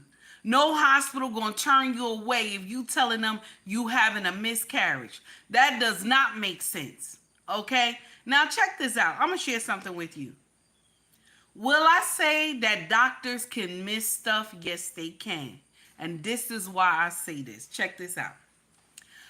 When me and my husband had our first son, okay? Our first son, okay? I went to the doctor just for one of my checkups. I went to the doctor, I think it was like 3 or 4 months, okay? And did not know how many babies was in there yet. Didn't know yet, okay? Mind you, I wore this bad white pantsuit. I had this bad white pantsuit. I love this pantsuit. I love this pantsuit. Okay. And so I had got an attachment on this pantsuit to make, give you that elastic. Cause I love the pantsuit. I ain't wanna get rid of that bad boy. I went down to Beth Israel in Newark. My doctor was there. Okay. Went down to Beth Israel in Newark. Went to do my checkup. I think it was like 3 or 4 months. Okay. Went to the bathroom. I felt like a sharp pain. I went to the bathroom.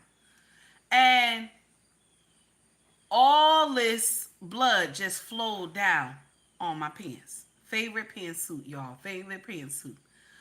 I was in the bathroom. I was crying. I rung the thing for them to come in. One of the nurses came in. What's wrong? What's wrong? I said, I lost the baby. I was crying. She said, don't worry. We coming to help you. She come in here. They pull my pants off me. They wrap a sheet around me. They clean up everything. And gets me down to the emergency room, y'all. Okay? Gets me down to the emergency room. I was already on, I think it was the 2nd or 3rd floor. So I'm getting down to the emergency room. I'm crying and everything. I was supposed to see my doctor. So now I'm in the emergency room. Okay? And they tell me you lost the baby. Right? I'm crying. I already knew I lost the baby, but I'm crying. I'm upset. I called my husband. He at work. And my husband said, I'm on my way, baby. I'm on my way. So now he gets there. My doctor comes down and says, I got to clean you out. Got to give you a DNC. She did an ultrasound, but she did the ultrasound with the old ultrasound system down in the ER. So the ones I think it's the 4th or 5th floor, and the 4th or 5th, I think it's the 4th or 5th floor in Beth Israel, right? Their equipment up there for ultrasound is amazing. It's like out of this world. You could just see everything, the baby, everything, just the face, everything like 3D. The shit was that crazy. Okay, I don't know where the money, I don't know how they got the money to do all that shit, but their system is amazing. Okay, so check this out. She does an ultrasound on me. She doesn't see anything. Everything is there's nothing there. That's what she told me. The baby's gone and I'm still crying or whatever. She said, I got to do a DNC. She cleans me out, everything. And then she says, you okay to go home? I'm going to give you some medication. You okay to go home? I go home, right? And my mind is not there, okay? I go home. My mind is not there. Mind you, I still have a swollen belly. And when I went to go back to see her 2 weeks later, I was telling her, my belly is still swollen and I feel something moving inside. And she told me, no, baby, that's your mind. That's your mind because you have never had a miscarriage before. That's your mind. My mind. Something is wrong. That's what I told her. She told me nothing's wrong. Just calm down. I was crying. I was getting up in the middle of the night, aggravating my husband, telling him something's moving in my stomach, something moving in my stomach, crying and everything. And he said this child she done left her mind. This is what my husband was thinking. This child done left her mind. Okay? This is exactly what my husband was thinking. So my smart aleck ass, right? My smart aleck ass, because nobody was listening to me and shit. Hey, Mona, what's going on, baby? Nobody was listening to me and shit. So my smart aleck ass went to CVS and got a pregnancy test. Yes. Yes, I did.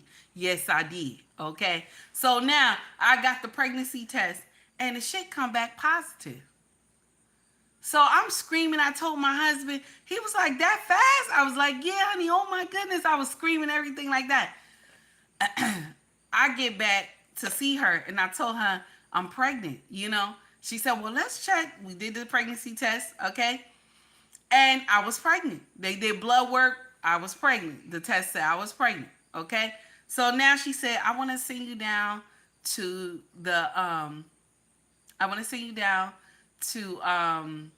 get the ultrasound. Okay? So I already made the appointment for you a week from now. So now I get to do the ultrasound. And I told them I want to see high def. Put that baby up there. I want to see everything. I was excited. I was excited. So now they put this thing on that big flat screen. Me and my king was sitting in here. And the picture blow up and I see the baby fully formed with the head, the bones, everything, all that stuff. Okay? The baby fully formed. Nothing is going on. This baby is big in this bitch. The baby was big as hell in my stomach. And I kept saying, why my stomach is still big. I kept telling the doctor, why my stomach is still big. And it's not. Even the doctor at the ultrasound place had to come in. It wasn't, the tech had to rush and get the doctor. The doctor came in. The doctor said, Miss So-and-so, you had your records say you had a miscarriage. I said, yes, it did. And I'm crying looking at this doctor. I'm crying. He said, how many months do you think this baby is? I said, this baby look like they 7 months. The doctor said, how many kids you have? I said, I have 4 already. Okay, was it 4? 3. 3 already. Okay. I know what a baby look like. This baby is big. Mind you, y'all, when I had the miscarriage, I gave all his stuff away to my cousins. I gave all his stuff away. This baby didn't have nothing when he came home. Okay. My king had to go and charge everything to get this baby stuff. Okay. On his card. All right. So now I'm crying and everything. And the doctor said, calm down, calm down. I said, no, get that bitch down here now. Get that bitch down here now. I was upset. I was on fire because she told me the baby passed, right? But listen, it was twins. One passed. The other one was still alive. And she did a DNC on me. Okay? Baby, I could have took that hospital for everything they was worth. I could have took that hospital. I could have took that hospital down. It was because my king said no. The blessing is we got our baby. The other one went to glory, but this one lived. Calm down. Calm down. They're going to call the police on us. Calm down. I said, tell that bitch I'm going to see her. Because now he done talked to her and explained to her what happened. Now she tells him, oh, tell her to come see me. I can make an appointment for her to come see me next week. I said, tell her that I got an appointment with that ass tomorrow already. Tell her I'll see her tomorrow. So now when I get up in there, I was ready and shit. I had my slippers on. I was ready, baby. My king said to me, if you go in here and you hurt this woman, you going to jail. I'm letting you know. Calm down. So I see her co-doctor that I like. This is a man. I like him. I told him, I said, Doc, can you come in the room with us? Because I am so heartbroken, I don't know what to do. And he said to me, calm down, calm down. It's just, you know, this. I said, no, don't make no excuse for her. Don't make no excuse for her. I don't even want to hear it. So we all went in here together and she was crying. This is what she said to me. This why when you people tell me they Christian, I give 2 shits when you tell me that you Christian. Okay? I don't care. I don't care. This is what she said to me. My sister, you Christian. And didn't Christ forgive? That's what she said to me. Don't Christ forgive everybody for their sins? That's what she said to me. And I cried. I cried because when somebody tell you that, you know, it pulls on your heartstrings. And my king looked at me. He said, but we still got one baby. Calm down. We still got one. And I said, no, both of my babies is supposed to be alive. I was mad with her. I told her, I said, I don't want you to take care of me no more. I said, Dr. John, I want you to take care of me. I don't want you to take care of me no more at all. And he told me, he walks me out. He said, please calm down. You know, it's not good for the baby. It's not good for the baby. I said, I understand that, but I'm angry. I was crying, you know. And he walked me all the way out to the off, all the way out in the hallway, me and my husband. He said, calm down. I'm going to do everything that needs to be done. Don't worry. I'm going to take care of you. Man, I could have took that whole hospital. For the nonsense that she did. But because she pulled on my heartstrings of saying, oh, my sister, you know, you Christian, we Christian sisters. And Jesus forgave. Can you imagine? That's why, I kid you not, no hospital will just leave you like that. That's how I know. Because of the experiences I had, and also because I work in one. So that's how I know that when women get up here and they be telling all these stories that shit don't make no motherfucking sense, I can call you on it. Now, will I say that you will get all these tests done, and if the doctor don't take the extra mile, something can go wrong? Yes, that's true. Something can go wrong. But as you being a patient, you got to move forward. You got to move forward and worry about your own care. If that doctor didn't do it good enough, you go to another one. You go get a second opinion. You get that I second that emotion. That's what you do. You go get another opinion. You don't wait on it, damn it. Black people, I want you to understand something. If you feel something is wrong and this doctor did not get it, baby, you got to go get a second opinion, baby. I don't care how long you've been going to the doctor. If the doctor don't give you the right answer, you know something is wrong, you get a second opinion.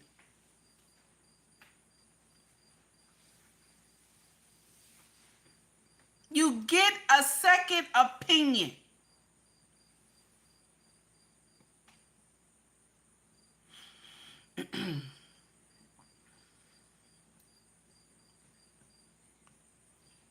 Now, let's go to the nonsense that I just heard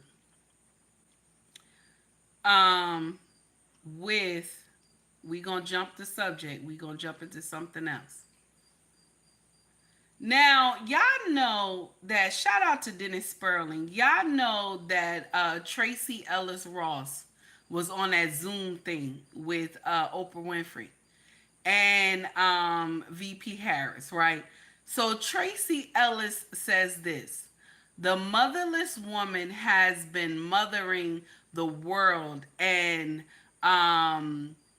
elevating culture as aunties, grandmothers, teachers.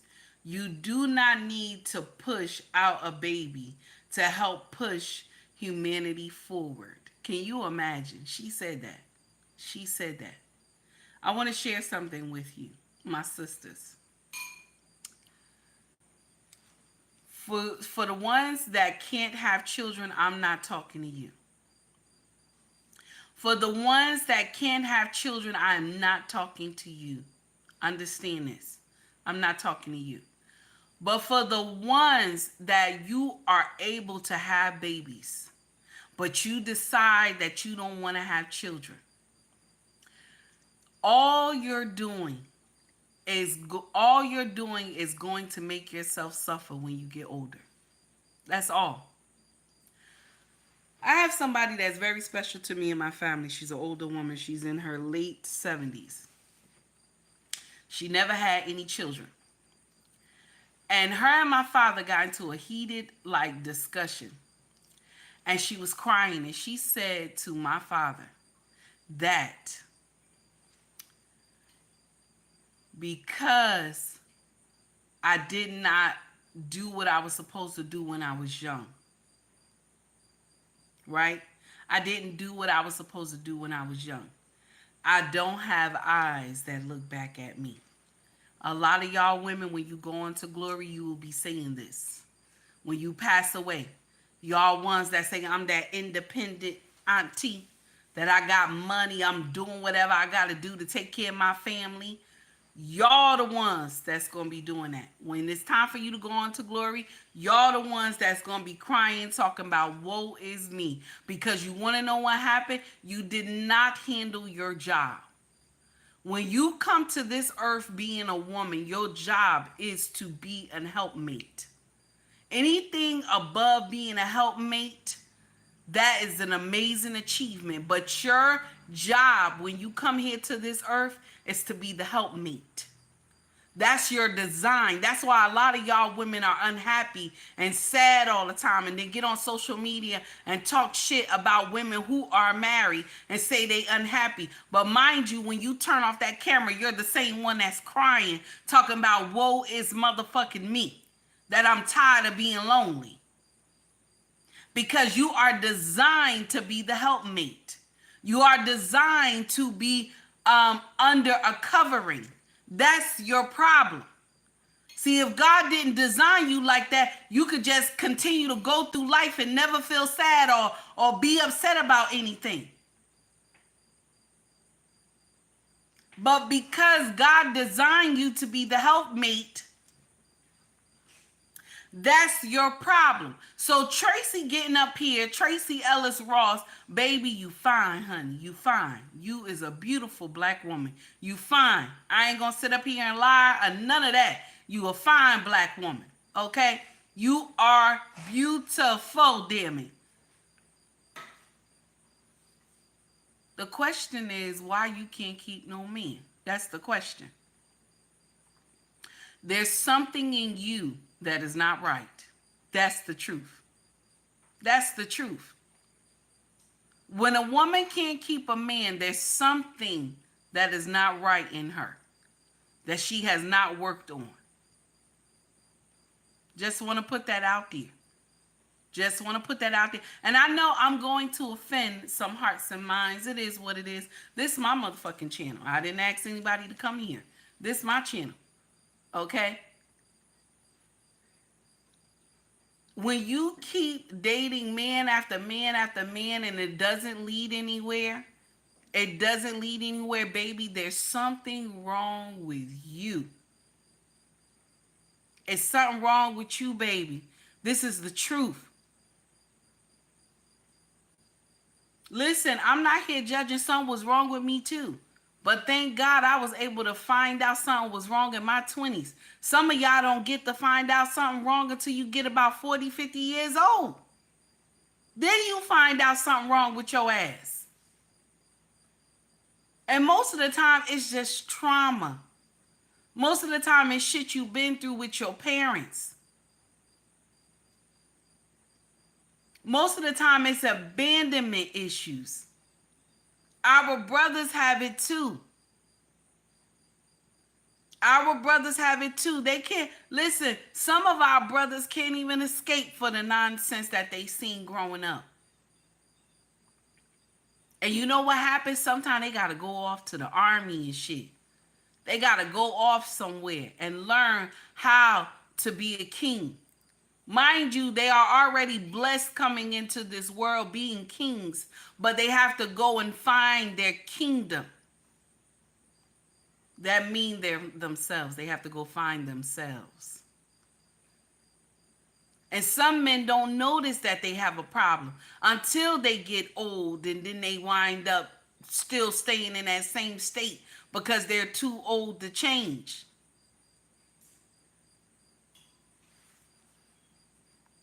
My sisters, I'm not here to bash you. I'm here to tell you the truth. Tracy look fine as wine, but she can't keep no man. That's a problem right here. Eric, thank you, baby, for the $2 super chat. Eric says, Tracy is toxic as fuck. Men run to Oh, no, that's terrible. That's messed up. That's messed up, Eric. You wrong. Okay? So now, shout out to Dennis Sperling. Shout out to Dennis Sperling. And I'm going to share something with you. Even you have a lot of black women that's like this right here. Shout out to Red Pill Awareness for dropping this piece on social media. You have women like this that's running around here, but they say they educated. Check out this one. No, you're not talking about me, baby. I have 2 daughters in college with educations, and I'm educated. So you're not talking to me. Nothing just because and I don't care about what you're talking about. But at the end of the day, I feel like if you're going to address, just because they're in college. Sir, I'm just looking at what you're coming from. It used to be back in the day when somebody had an education, when they had that mean they brought class. These things today will say they have degrees and all this stuff, and they talk just as hood or nasty or ratchet or rough or masculine than anybody else on the street. Know that I will put you in your place. My daughters, I have a doctor. One is a doctor getting her master's. Another one in criminal justice, becoming a detective. Who's a doctor getting her master's? I'm a black woman that you need to deal with. She said she got a daughter that's a doctor getting her master's. Nigga, so you can ask me all you want. The Diddy and the booty ass. Hold on a minute. You heard. This is a wife, y'all. I can't believe she said she was. No, you're not talking about me. See, and I'm going to share something with you. This is another thing, too, that irks my nerve because one thing, and shout out to JT, one thing JT says is that if you let a woman talk long enough, she going to tell her story. He right. You let a woman talk long enough, she going to tell her story. And he gave her just enough time to tell that lie. He gave her just enough time to tell that lie. Because when we look at people that are educated, you like, wow, they speak with so much poise. They know how to articulate the conversation. You know, I hope I said that right. They know how to fix the conversation. You know what I'm saying? So when you meet someone that is, you know, smart and educated and stuff like that, you think they're going to talk another way. But no, not our sisters. Not our sisters, okay? A lot of our sisters, all these AKA, all them sisters, they ratchet as shit. A lot of our sisters is ratchet as shit. I'm sorry. Y'all remember the judge in Bankhead? Why you in Bankhead at a club? Why you in Bankhead at a club? You a whole judge. Why you in Bankhead at a club and then you lose the bench because you in Bankhead at a club in a fight? What kind of shit is that? You supposed to be somewhere drinking some tea and crumpets and shit. Horseback riding and shit. What kind of fuck? What? You in Bankhead at a club that's right. Out there acting a damn fool. That's right, Quincy.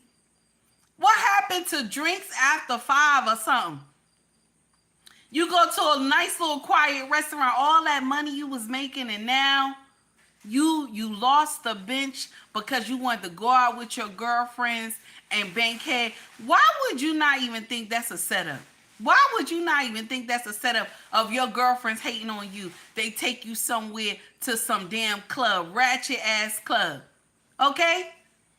When your ass could have just went to Fridays and shit, you want to still feel ghetto. Your ass, well, I can't say Fridays is ghetto because I like it. I like Fridays. Okay, so let me just say this. Your ass want to go somewhere where you could have just went to Fridays or Ruby Tuesdays and shit and got some pina coladas and shit and drunk that and went your ass home. But you lost the motherfucking bench.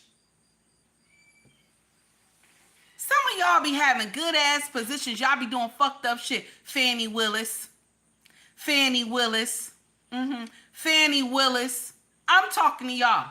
Okay? Y'all be doing some fucked up shit. Okay? What's that other one down here that's the mayor and shit? Tiffany, whatever. Okay? Y'all get some powerful positions. Y'all do the most fucked up shit. Listen, if I had a powerful position, crumpets and tea. You know what I'm saying? Crumpets and tea, bitch. And with the pinky up top. Crumpets and tea, bitch. That's what I would be doing. I would not be in Bankhead, okay, at some motherfucking club, dropping it like it's hot. Oh, fucked up. Tiffany Hinyard. I think that's her name. Okay? It's nonsense. It's nonsense. Y'all get these powerful positions, y'all do some fucked up shit. And then y'all get up here talking about the white man. That's why I lost my... No, it's the fucked up shit y'all do. That's why you lose your positions. You smart though. But Pookie and Rere get to fuck you and get you pregnant though. You smart though. That's what it is. You smart. Okay?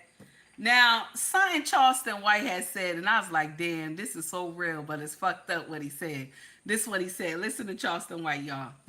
They done told us that hoes don't make good housewives, and that's a goddamn lie sent straight from hell.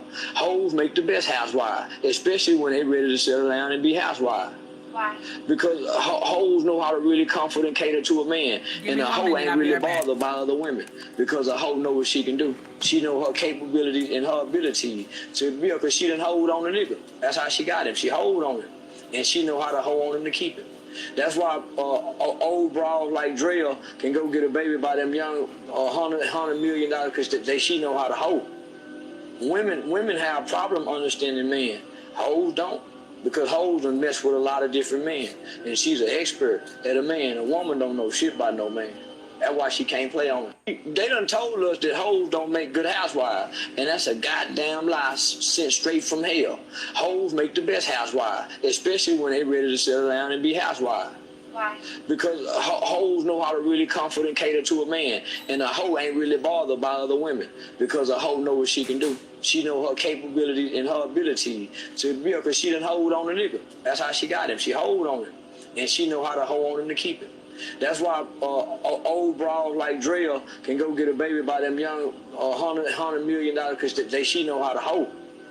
Women have a problem understanding men. Hoes don't. Because hoes done mess with a lot of different men. And she's an expert at a man. A woman don't know shit about no man. That's why she can't play on it. They done told us that hoes don't make good housewives. And that's a goddamn lie sent straight from hell. Hoes make the best housewives, especially when they ready to settle down and be housewives. Why?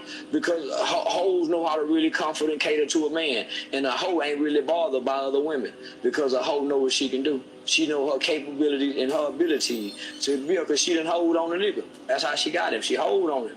And she know how to hold on him to keep him. That's why old broads like Drea can go get a baby by them young $100 million because she know how to hold. Women have a problem understanding men. Hoes don't. Because hoes done mess with a lot of different men. And she's an expert at a man. A woman don't know shit about no man. That's why she can't play. Now, I'm sorry for keep playing it, y'all. Please forgive me. I had to run to the door and then take a pit stop. So, listen. Charleston White is wrong, but he right at the same time. He wrong, but he right at the same time. He wrong for what he said because he telling the truth. But, you know, it is what it is. So what y'all think? What y'all think? It's messed up what he said, but what y'all think? What y'all think? Let me know. Now, for the moment of truth, y'all, for the moment of truth, I want y'all to hear, let me see. I want y'all to hear this foolery that Tia Mowry had dropped all over social media. I want y'all to hear this foolery Tia Mowry has dropped all over social media. Check it out, y'all.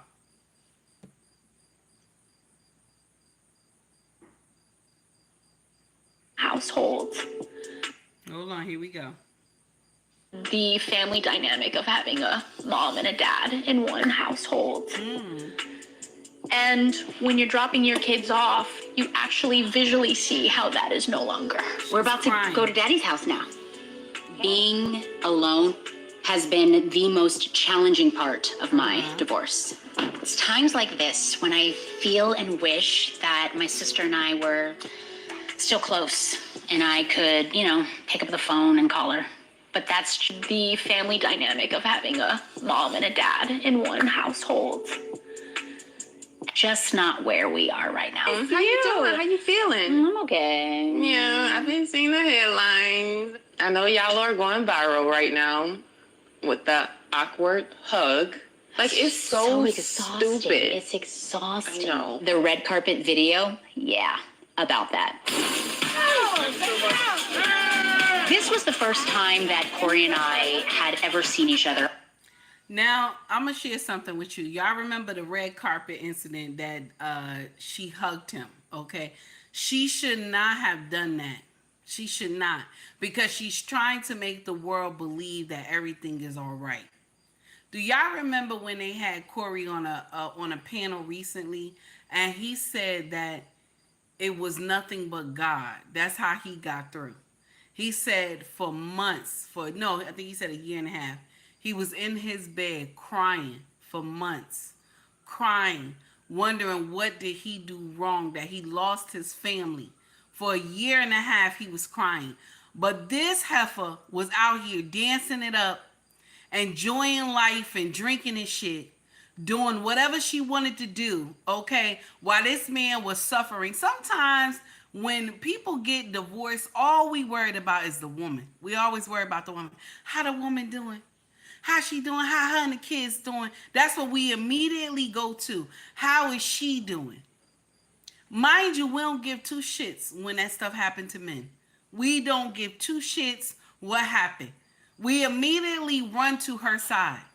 And so her sister don't see eye to eye. Her sister got bigger things to do. She got a family. Her sister got to take care of her family. And her sister is 20 years married now. I think it's 20 years. I think she said it was 20 years married now. I think they had the anniversary. Don't quote me on it, y'all. I think she said 20. Yeah, I think she said 20, or is it 15 probably? But she was so happy doing an interview with her husband.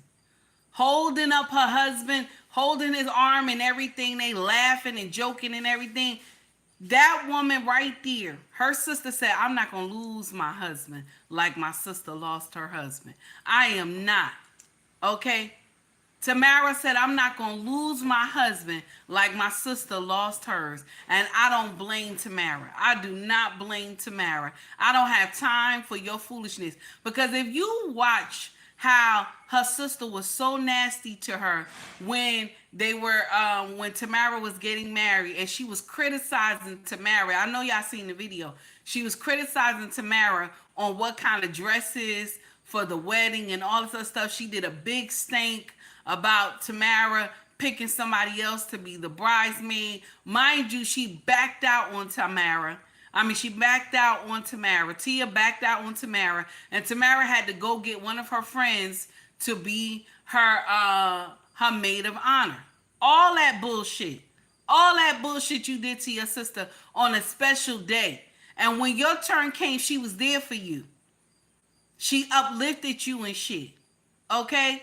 And so now you talking about you wish you had a closer relationship with her, but you caused the bullshit. And I'm going to share something with you. Now everybody is really seeing who was the real problem in this marriage. Now everybody is really seeing who was the real motherfucking problem in y'all marriage. It was you. It was you. Okay? It was you. You was the problem. Ain't nobody got to guess over here. Ain't nobody going to guess over here. You were the motherfucking problem. Talking about, I graduated from my marriage. I've never heard that before a day in my life. I had never heard no shit like that. I never heard no shit like that. You graduated from your marriage. Oh, it's just like when you take a curriculum and you pass and then you graduate. What kind of shit is that? When you graduate from your marriage is when God called you home. That means you have completed what you were supposed to do. I ain't judging because I was married before too when I was 19. I'm not judging. But me and my first husband, we made some bad decisions. Both of us. I can't just blame him. Both of us made some bad decisions that led to us divorcing. Okay? Just want to put that out there. It wasn't just him. It was me too. But you ask me now if I want to get divorced. I'll be ready to fight you. Take heed to the message does not support violence. I don't support violence. But if you ask me now if I'm going to get divorced, I'm going to whoop somebody's ass. Take heed to the message does not support violence. I don't support violence. Okay? But I'll be damned if I turn into a baby mama again. I'll be damned. I will be damned. Okay? I'll be damned. I already told y'all I don't care what happened. I'll sit in the corner and eat rice and beans with my husband. I give two shits. And I ask him, baby, can you move over a little bit? That means we will ride this car till the wheels fall off in this bitch. That's right. That's right, damn it. I don't care. Fuck what you heard. Fuck what you heard. Now Tia up here crying and stuff, talking about, it's hard because, a family has a mother and a father. Yes, we know. We know it's hard. We know it's hard. She got her new show out, y'all. She got her new show out. Okay? Just to let you know. Now, I want y'all to hear something. This is from an attorney, okay, on Diddy legal situation, okay? I want y'all to hear this, all right? Take heed to the message. Based on the charge, were you surprised that no bail was granted for Diddy? Is that common in these type of cases? It's not common for a man of his stature, of his wealth in this particular system, not to be allowed bail. He has privilege to the highest paid attorneys. He can set probably whatever bond that they match. And he can set provisions in his agreement to ensure that he's not a danger to the public or a flight risk. I am not a Puff Daddy sympathizer, never have been, and so I'm a bias. I'm from the West Coast. I still think he killed Tupac, and we'll get into that. I'm not, whoa! That's why they say it's happening this month. The month that Tupac was killed, they say that's why all this stuff with Diddy is happening. I'm just saying. Y'all are watching too. Get off That's what they say. Conspiracy theories. And I don't say that. I say that in my professional capacity. I don't know. I like Tupac I grew up in LA capacity, but because Keefe D is in court currently testifying that in fact he was hired by Puff Daddy and paid for by Bad Boy. So that notwithstanding, there is a very real, and I have to emphasize this if you all don't mind, there's a very real culture of sex trafficking, of human trafficking in the United States. It's one of the number one places where that occurs. I live in the state of Texas, where hundreds of thousands of people die a year in this sex trafficking industry. Right. It very well comes out of the music and business and Hollywood industry, which is one of the main sources for funding. And it's not people that look like Puff Daddy who are the main contributors to the system. It's Hollywood billionaires, white billionaires who will never face accountability. They'll never. I think that Puff Daddy and R. Kelly, I participated in his prosecution because I met his victims. Bill Cosby and whoever else should be prosecuted. But what about everybody else? What about the people who are actually keeping the system going and creating the most victims and targeting the Black community in particular? Puff Daddy, if the law, Sean Combs, if the law is supported by the facts and he's convicted, great. But I'm tired of Black men, Black people, and Black culture being the scapegoat for very real demons in the American judicial system. I love what he said, for the very real demons that are in this industry. Now, I keep telling y'all who owned the music industry before Puffy, before Russell Simmons. Who owned the music industry before all these men?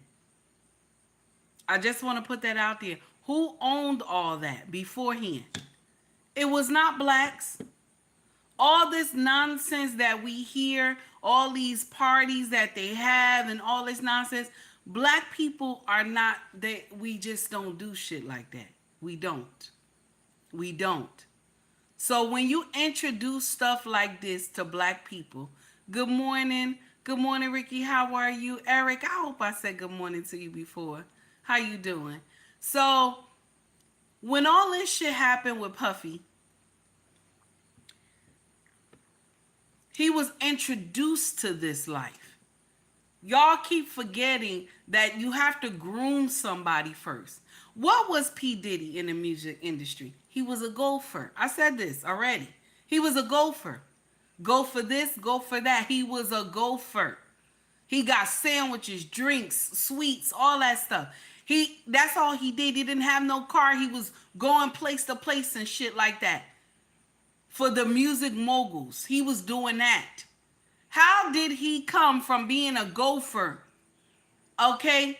How did he come from being a gopher to being the biggest ninja on the block? How did that shit happen?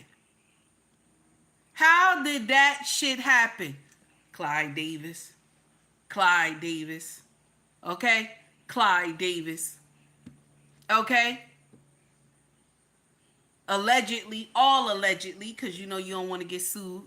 But the thing is that all this stuff stemmed from another culture.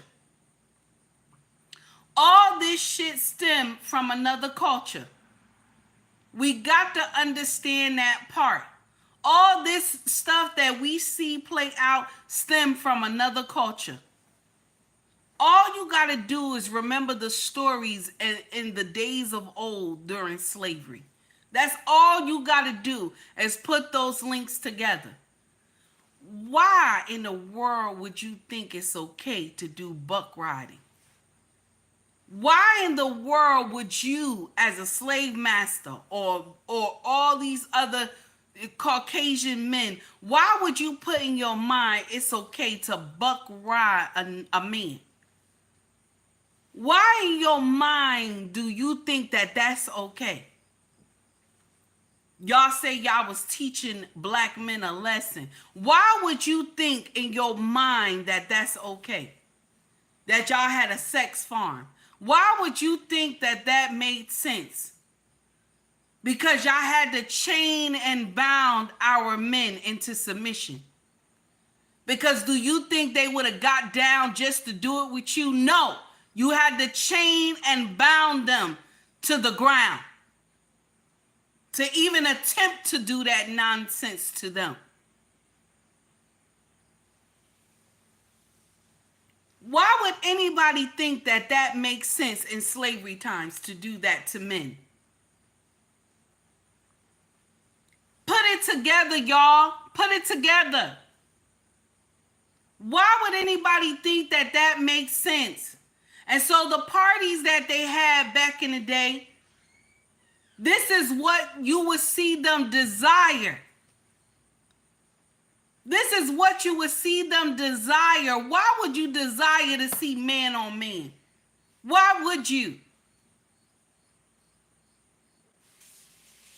That's your business. You do whatever you want to do. But I'm talking about a man that doesn't know anything about something like this. And then you tell them if you don't get down on all fours, you won't get no record contract. You won't be signed to this label. So these men who could barely feed themselves and that they wanted greatness, they took this deal. But I know good and hell well I would have just kept struggling. Maybe music just ain't for you at this time. Fuck what you heard. Maybe music just ain't for you at this time. Fuck what you heard. Because this man, Diddy, put people on the map all because they did shit that you would never even believe, even the women as well. He made artists that we love growing up, allegedly, get on all fours and give him head. Okay? Legends that we love, that he did that too. And he wasn't nothing but some young cat on the street. He wasn't nothing. He wasn't nothing. Why he got his position, Clyde Davis? Why he got his position, Clyde Davis? Allegedly. Because he did whatever he was told to do at that time because he wanted to get famous. And so whatever he was told to do with whoever he was told to do it with, he did it so he could be famous. And then Russell Simmons is out of there.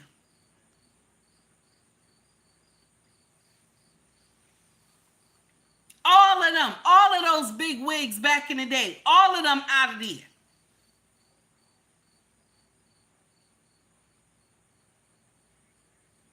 But now all of a sudden for 2 decades, close to 2 decades, Diddy has been throwing that party. He has been throwing that party 3-4 days, all these damn parties he's been doing this shit. Everybody know what that party is. You know. Even if you heard it through the grapevine and you ain't never went, you know how shit go down. Why the fuck would you go to a party that you gotta turn over your phone? The security blocks the entrance from you leaving and exiting the house. Why would you even go to a party like that? Oh, hell no. When they first asked for my phone, I'm like, oh, no, I can't go. I gotta go. I'm not going in here. All for a record deal, I would have listened. I would have been doing some bootleg singing, okay? Until somebody else saw me. Fuck what you heard. And this is not just the music industry. This is Hollywood too. Hollywood too. They do some fucked up shit. And so now Diddy is made the motherfucking scapegoat. Now, will I say the shit that he done was wrong? Yes. He done a lot of shit that was stupid. Yes.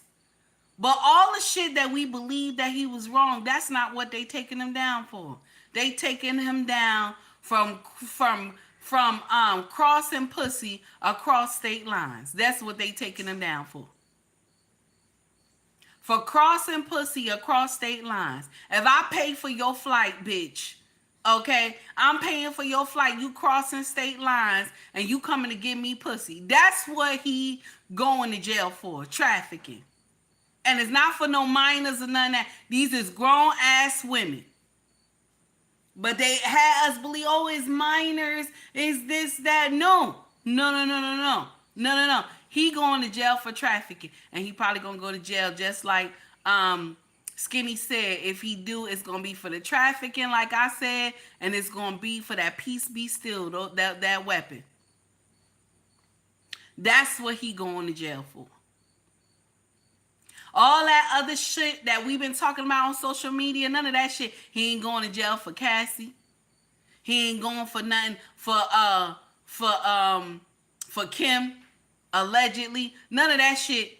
He ain't going nothing about Tupac either or Biggie. None of that shit. Okay? None of that shit that we all allege. He going to jail for trafficking. That's why he can't even get bail. It's trafficking in this bitch. Okay? Like I told y'all, my brothers, if she, listen, don't pay for pussy to cross state lines. Don't pay for pussy to cross state lines. That mean train. That mean plane.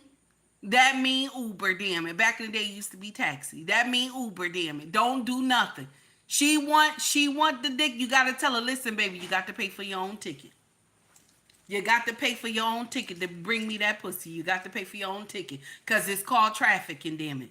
Okay? Now tell her the best I could do is I could loan you the money and then on Friday you could come and you could give me the money back. That's what it's supposed to be.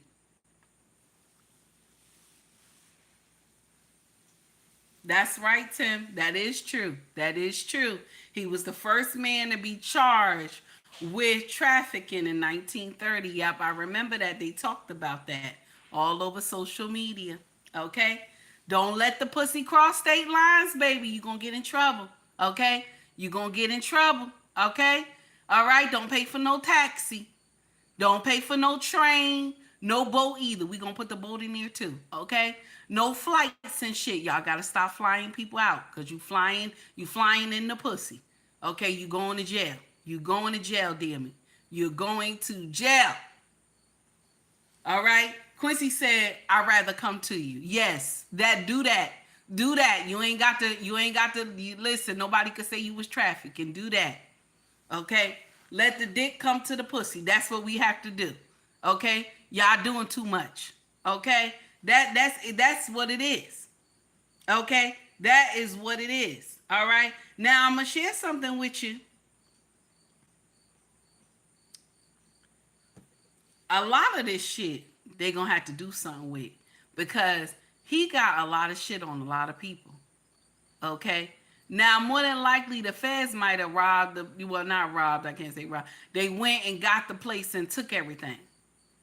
So he probably may not even have a leg to stand on, because all his tapes and shit, they done took all that stuff. So maybe that's why they moved on him like that.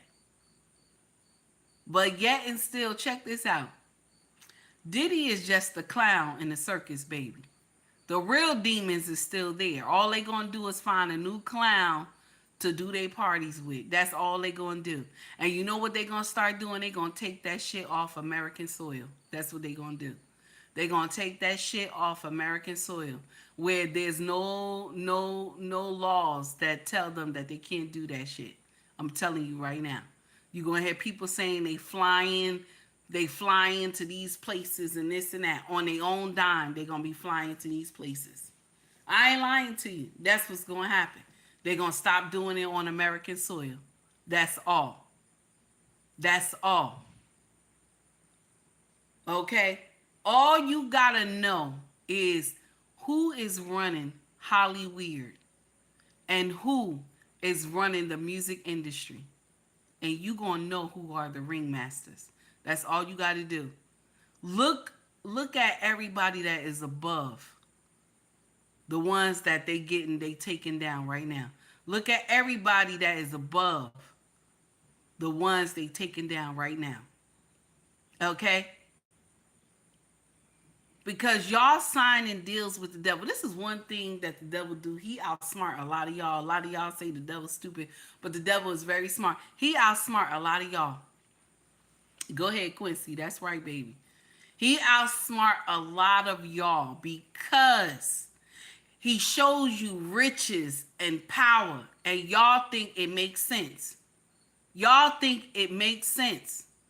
Oh, let me get it fast. Let me get it fast. And you know what happened? When the devil get tired, he take it all from you. This is one thing that I love. One of the things I love about Yahweh. Because no matter how long, but when you get it, baby, you get to keep it. That's the difference. No matter how long Yahweh have you in a place of calmness and quietness. It don't matter how long that nobody is reaching out to you. Nobody's buying your stuff. It don't matter how long, but long as you stay in that quiet place. And when he finally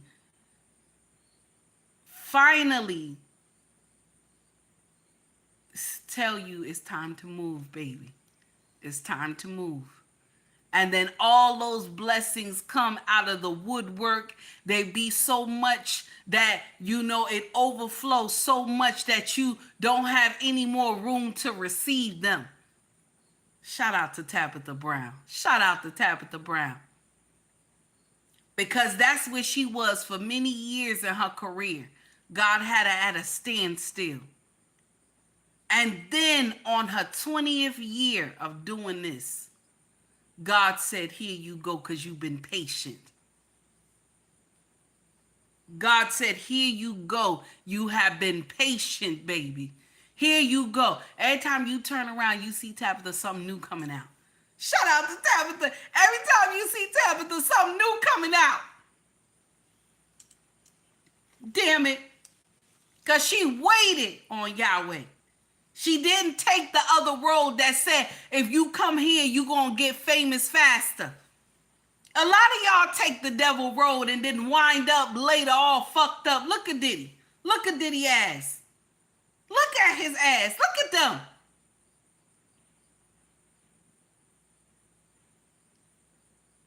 I got to go.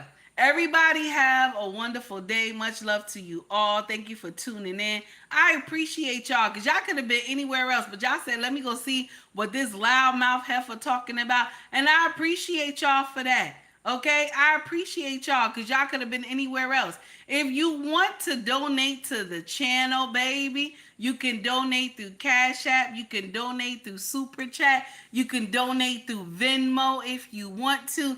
The links are in the bio, okay?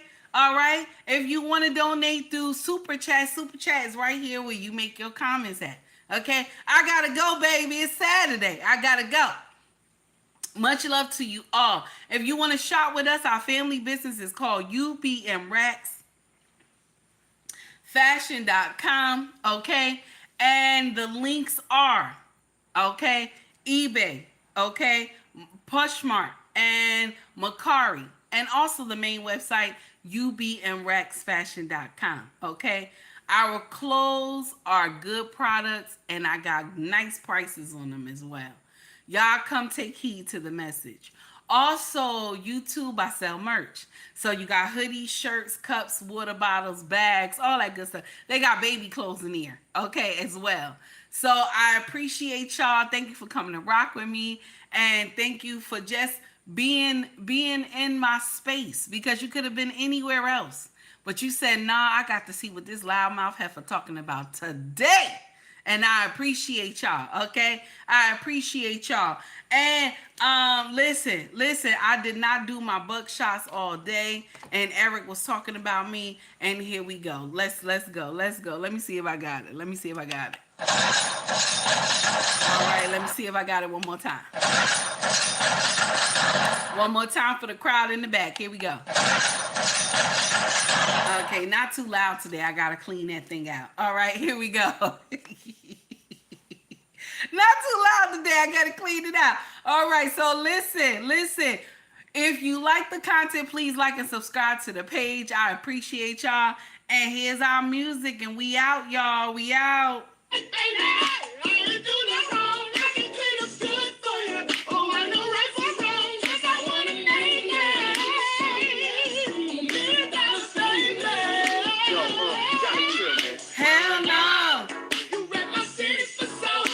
Have a good day, everybody. Take heed to the message, baby. God willing, I will see you tomorrow.